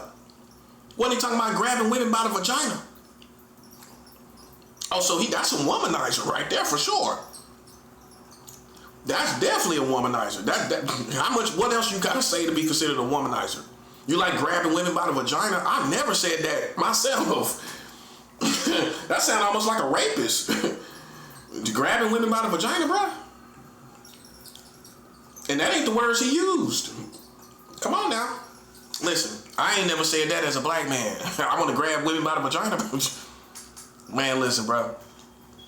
He's a womanizer, that's for sure. That's why I believe that's the. Did he cheat on his wife? I think so. I don't see no reason for somebody to be that's consistent with that. A woman, and knowing that if especially a woman knowing this is a personal thing among women to be raped and stuff like that. For me to be lying about it, man, is just that's breaking woman code, girl code. You know what I mean? Let's look at that. Most women ain't gonna be that consistent, and and they know they lying, and you know that's breaking girl code, man. Cause there's women out here that go through that. That's a code among themselves. That's why I believe her. I do. Yeah, I do believe her. And you put it all together, he talking about grabbing women by their vaginas. You telling me she lying? Look at it all, put it all together, bro. Put it all together. And that Epstein stuff, I don't know about all that. I don't care about it. You know what I'm saying? I don't know about all that, man. I mean, you know, I don't know what's true and what's not. You know, it's going to be lies and fabrications. Of course, when in a situation like that, some of that stuff, something got to be a lie. You know, but yeah, the legend has it, man, he was turned down by a Mexican woman. I heard that somewhere. And it adds up. So now his ego was bruised and by a Mexican woman, by a Mexican woman.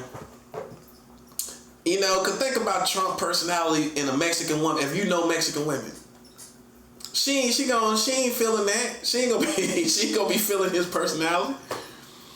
Think about it. It's no sauce. It's no flavor. You know what I'm saying? Yeah. Come on. See, other races, women might give in to the, you know, the big head honcho kind of thing. But a Mexican woman, it's going to be that sauce and flavor. You know what I'm saying? You got to have that going on.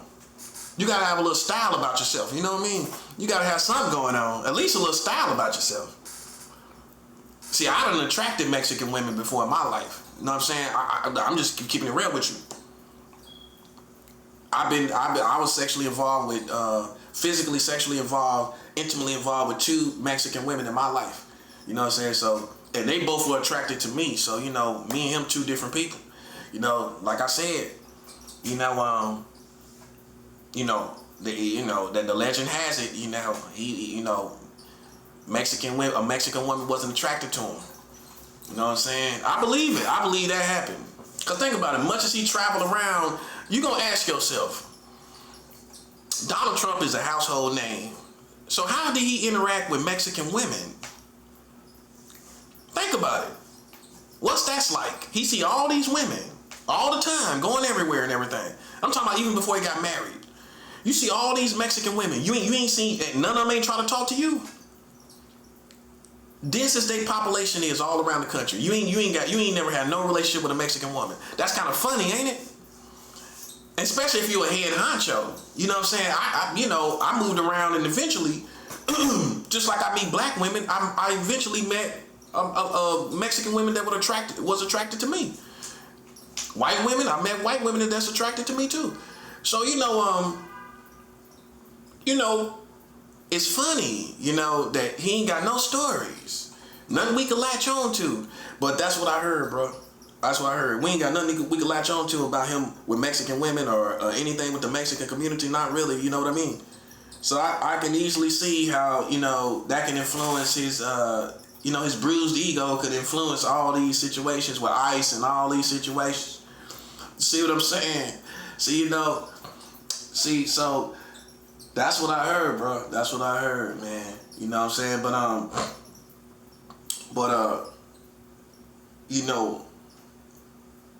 That's what makes this definitely a dangerous time.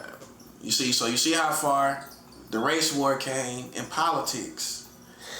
And then the surge of immigration illegal immigration came here, and it made things more complicated for the white man once he tried to get back on top after Barack Obama. So now he got to deal with that too.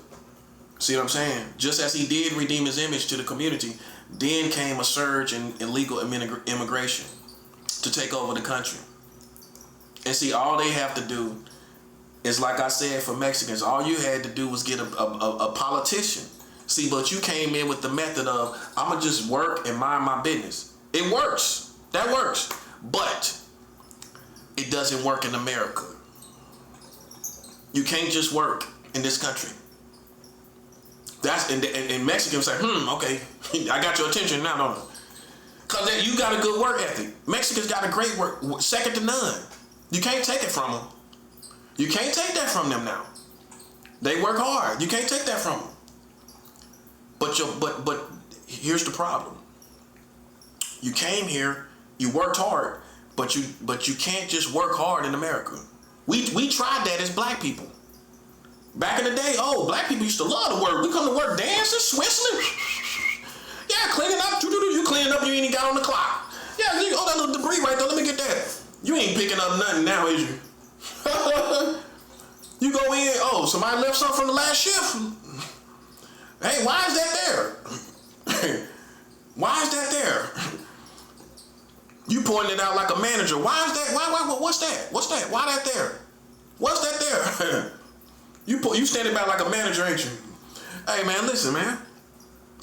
We do what we do the most. I will admit it. Most black people, we do the minimum because at a job, the reason why is because of how we've been treated. We gave it our all. We gave it our all at these jobs back in the day.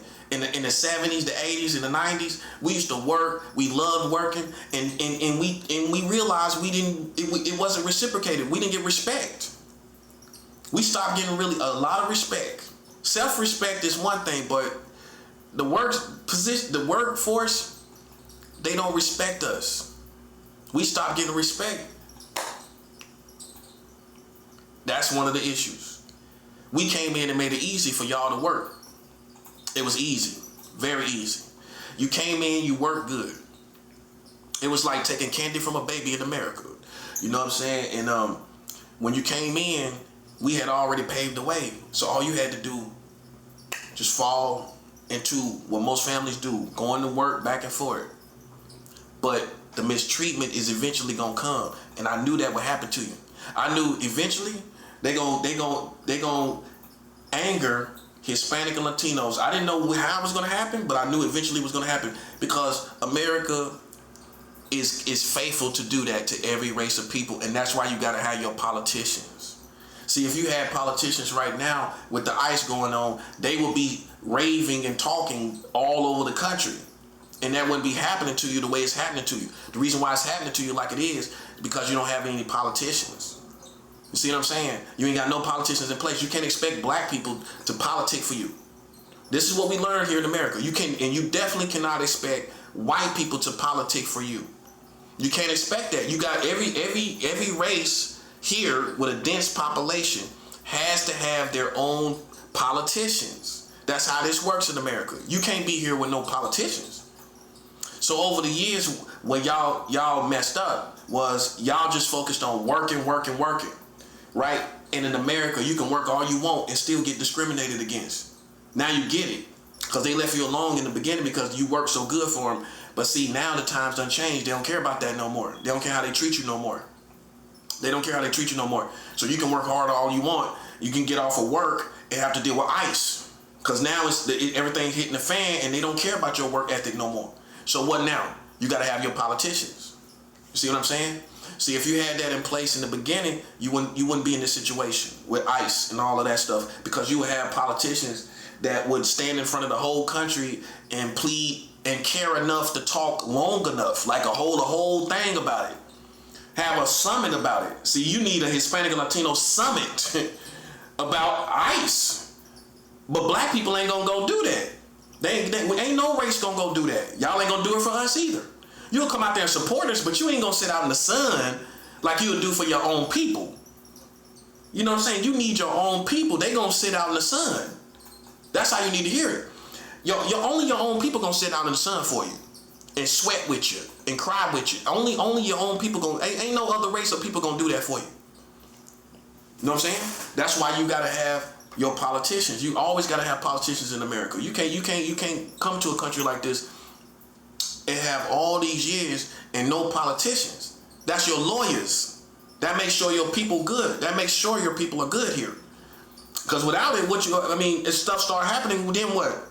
You can't get white people to vouch for you. Black people ain't gonna really do it. You know, we're not trained to do it. We trained to vouch for our own people. So you gotta have high caliber politicians. High caliber. The ones that's on their A game, able to talk fluently about your issues in your community. I don't know what Hispanic and Latinos do in their community. I can't talk about it intelligently. That's why I don't try to.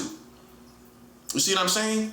But your people know your people, right? You know, they can get up and fluently talk about the history of music. They can crack jokes talking about y'all culture, everything. I can't do that. Only a Mexican man can do that. Only a Mexican woman can do it. This is why you have to have your own politicians. They only know about the subcultures, things about your culture and your people that only y'all know. They know it. I don't. A white man don't know it. Trump don't know stuff about y'all as Mexicans, and black people don't know. We don't know everything there is to know about y'all. And I don't assume to know, right? But some people might do. All I know, man, you gotta have your own people to vouch for you. You know what I'm saying? You need that like yesterday. You know what I'm saying? Going ahead with these people manipulating to stop all the things that naturally is set up how it should be. Because you're naturally supposed to rule over the country because it just makes sense because it's that many Mexicans and Latinos here. It only makes sense. So you need politicians to stop them from stopping that. If not, they're gonna try to oppress you and destroy you to stop it. See what I'm saying? Well, all these illegal migrants, what they gonna try to do to you? Destroy you. Because how they gonna stop it? They gotta destroy everything about you so that you don't come up. Because now you got all these people that's here, right? Think about it. You got all these people that's here. Mexicans, they're more conscious of how many Mexicans are now here than ever before, right? That's common sense, right? They gonna try to destroy you, bro. I'm trying to tell you. This is coming from somebody from North Carolina. We understand America better than New Yorkers. Even though they the big city, they don't understand America better than we do. Cause the overall foundation of how they think is gonna be old school white America. And we gonna understand that being in North Carolina in the South. We gonna come right back to how I know white people think. Why up here in New York, black people gonna think we are innovative and moving ahead with white people and all this kind of stuff. That's how they gonna think up here. You go down south, we still feel white people are white people and black people are black people. We still feel like everybody is everybody as it is, and as you see, that's how it is. It's still the same way. It hasn't stopped. So if you go and listen to some of these New Yorkers, they gonna lead you astray, bro. They gonna lead you to do something up here and talk about stuff up here and stuff. They can't tell you what's really gonna happen around this country. For Mexicans and the Latino, they can tell you it's getting bad. They can talk about that's obvious, but they can't tell you how the process of how these people think and what their next move gonna be. Fluently as people from the South and North Carolina and the South period, we gonna be able to tell you because we done seen it so many times. Our own people done talked about it in front of us so many times. We know how they think. We just know. You know what I'm saying? That's how. Because things that happen, you listen to your family, over time you start realizing how these people think. You know how they think. New Yorkers don't go through the same experience with white people that we do. That's why they can't tell you what's going on. They're going to be the most deceived about it. They are. They think we beyond this. They think we're beyond what I'm talking about. How we beyond it? We're not beyond this. Now you go talk to New Yorkers, they going to act like we beyond this. This is a dated conversation. See, I'm smart enough to know they think like that. Man, come on, bro. Is it a dated conversation what ICE is doing to these people? With people getting killed in custody and they got camps already where they at. I mean, stuff we don't even see the inside of these ICE camps. It's already on another level, man. Look at that. That's apocalyptic almost. ICE camps? Look at that. We don't even know what it's like inside of them. You notice they ain't taking us inside the ICE camps? I mean, that's some homework right there for me. Going to look and seeing, these facilities and how these people living. But the bottom line is, man, you need to realize, bro, listen, great manipulation is on the horizon. It's great manipulation on the horizon. No doubt about it. No doubt about it. It's no way around it. And the best thing I would say is you need politicians. You need them quick. You need them real bad. AOC, them type of people, they just, no disrespect to her, it's just, you gotta have, it's not a woman thing, it's just you gotta have somebody that is just nationwide on these issues and everything like that. You gotta have somebody nationwide on these issues that's hardcore, heavy-handed. You need heavy-handed people that ain't got no, that's kind of hostile and ain't playing no games. You gotta have that. You can't have people all kind of cool with everybody and I'm not saying that's how she is, but you can't have people like, you gotta have people that's kind of hostile and kind of separate for their people like that. You need that, a little bit of hostility. You know what I'm saying? Not in a bad way, healthy hostility, where we ain't gonna just get along with you if it don't work out. You know what I'm saying? We ain't gonna just let it go and then we still cool though. Nah. See, you need people with a little bit of healthy hostility. And she don't really got it. She don't really got that healthy hostility. How we know? Because right now, she should be talking about, all she should be talking about is ICE, all that. She's talking about it, but come on, man. It's not heavy-handed. It's not heavy-handed. She should be sticking out. We should see is her all around. But see, that's, I'm not saying she not for her people. I'm not saying that, but you gotta be heavy-handed, bro, in America. You gotta, you know what I'm saying? You got like Malcolm X was heavy-handed. You gotta be heavy-handed. That's why I'm like this too. You know what I'm saying? You that's the only way you're gonna get taken seriously. If you come out here talking about, oh yeah, we just wish this would work out, they're gonna just stand back and look at you. You know what I'm saying? You gotta start showing them the liabilities. That's the first thing. That's the first threat is the liabilities. You gotta start showing them the liabilities. That's the first thing. They're gonna take you seriously. Because once you start bringing them liabilities to everybody else, that's what's gonna take down their credibility. That's what's gonna take down their credibility. Who they project themselves to be and how they treating you, and now they got liabilities because of it. You gotta produce the receipts of liabilities. You gotta have that going. You know what I'm saying? You gotta line it up, and that's what you talk about. You talk about it intelligently, everything. You gotta show people. You can't just say, I don't feel we treated right. You gotta give liabilities. You gotta show them receipts. You gotta come with them receipts. Your receipt game gotta be heavy-handed. You know what I'm saying? That's how you do it. You know what I'm saying? Other than that, you just come up and say, well, I just wish we would be treated better. Don't we all? It's not gonna work. You gotta come with receipts where, oops, we need to do something to save face. We need to work that out. That's how this works in this country. If you don't have no receipts and you're not heavy-handed with it, it's not gonna work, man. It's not gonna work. Look at my enemies. They try to produce receipts. They were heavy-handed. They ain't have nothing on me, right? It didn't work. It didn't stick. It ain't gonna work in America.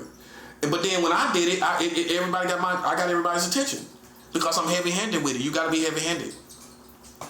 That's the only way. That's how you know who's cultured in this country. You know about politics. You listen. It ain't about money. They'll tell you you're cultured in America about money. No, you're cultured in America when you understand politics. You understand the need for politicians. You have to have them, and you got to be your own politician, yourself, for your people. You got to be the best Americans talk just like I talk. If you don't talk like this and you just, I just work and I'll just, okay. See what I'm saying? You already submitted. You already halfway a slave, bro. You see what I'm saying? You ain't gonna get nothing done like that. No, that ain't how it work. We done got used to people sounding off and things change. That's how this works. That's the whole culture we created. If black people didn't create anything else, we created a culture of sounding off, and that's how things change. That's what America takes seriously. See what I'm saying?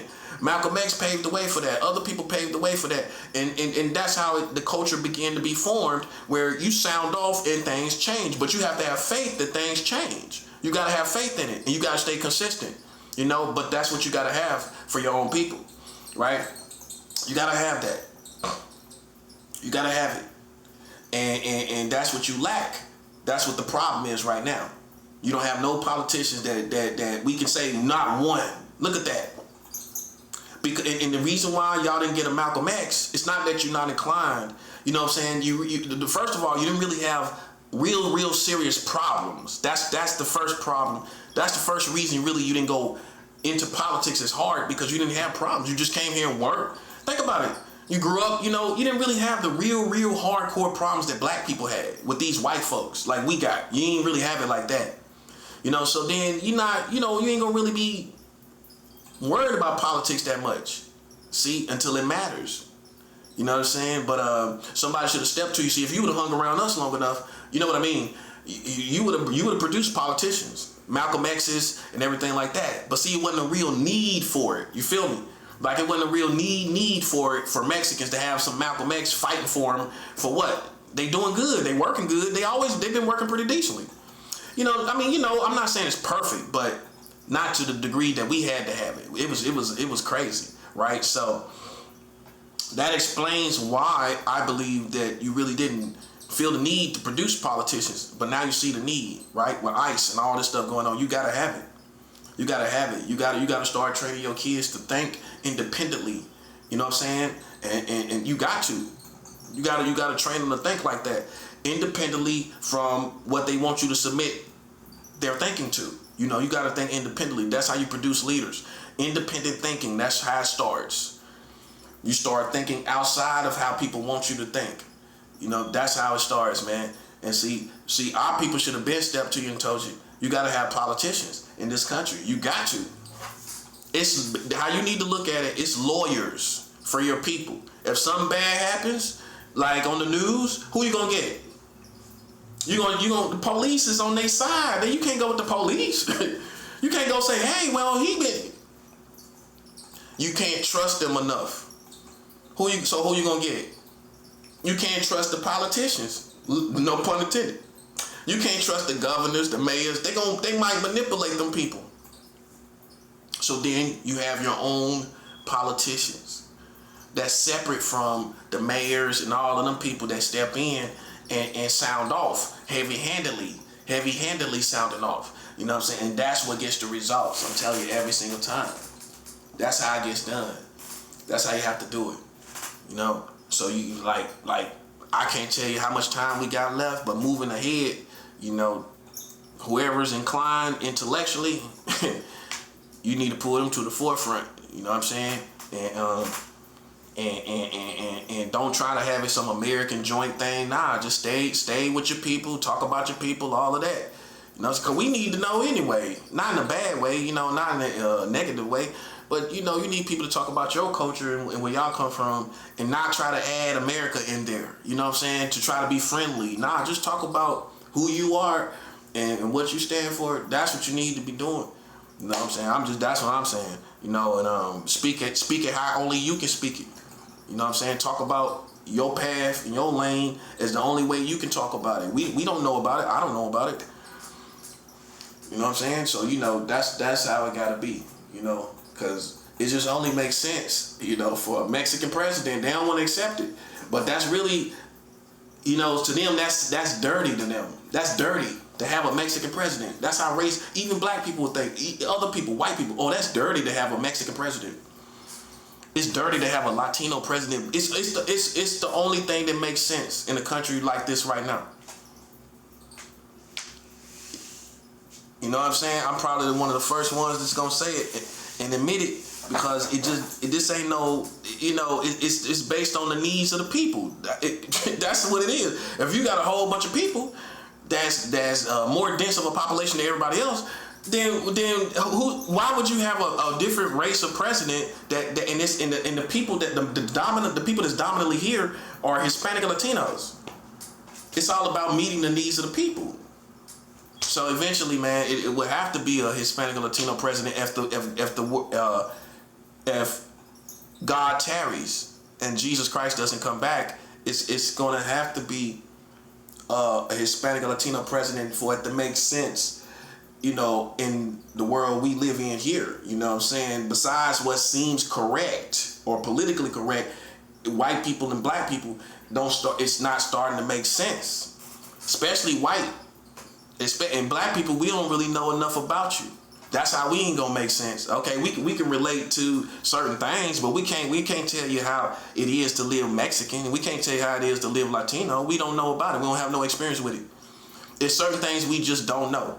So that's how black people can't fit in these positions either. See, they think they're gonna be able to govern Hispanic Latinos. Not really.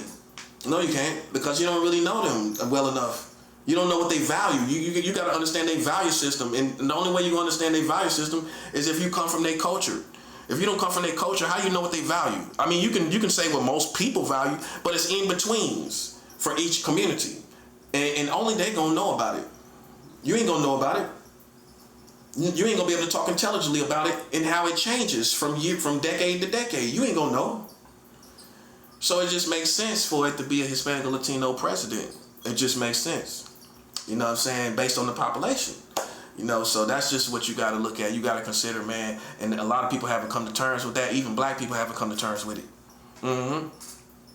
And so with all that being said, because it's people that, even black people that won't agree with that, it's a very dangerous time right now.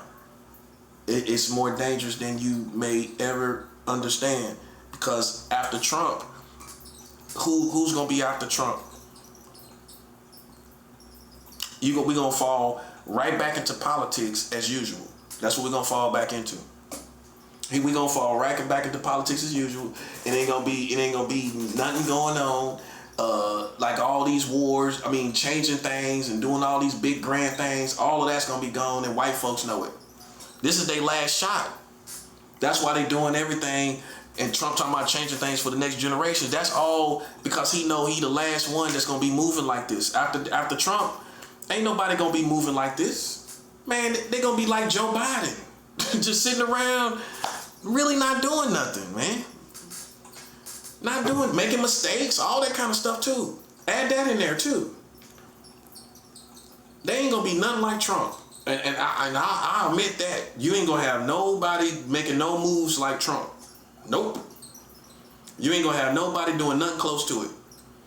Ain't nobody gonna be doing nothing close to it. I'm talking about 50% difference. Half the difference. Half what he doing. Less than half. I would say 30%. They gonna be doing 30% of what he's doing. Maybe a quarter. You know?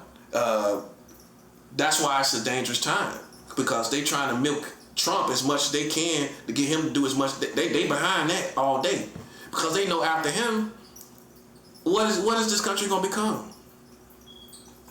As far as they go as white America, look at it in terms of their community. What is it gonna become?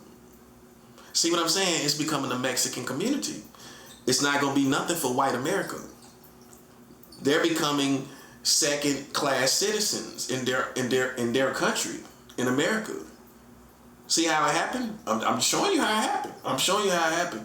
And that's what makes it a dangerous time, because you don't know how they're gonna manipulate. You don't know how they're gonna manipulate. Because when you go to any other country, a certain race rules over that country. Like in Mexico, Mexicans rule over Mexico. If black people came there and we naturally populated their country, you think they will? You don't think they will manipulate? You think they'll just let us rule over Mexico? Black people or white people? You think they'll just let white people rule over Mexico? No, it's gonna be manipulation. Everybody thinks like this. Everybody does this. That's all I'm saying. It's no way in the world. You're gonna let another race of people come in, because it's just the old school structure. That's what you're gonna have a problem with. Our community, younger people might not have a problem with it, but it's gonna be the old school structure of any country that knows that a certain race dominates this country by families, and they're going to manipulate to keep that same community of race of people ruling that country. Every country's gonna do that. Chinese would never let black people come over there and run their country. Right or wrong? Yes or no?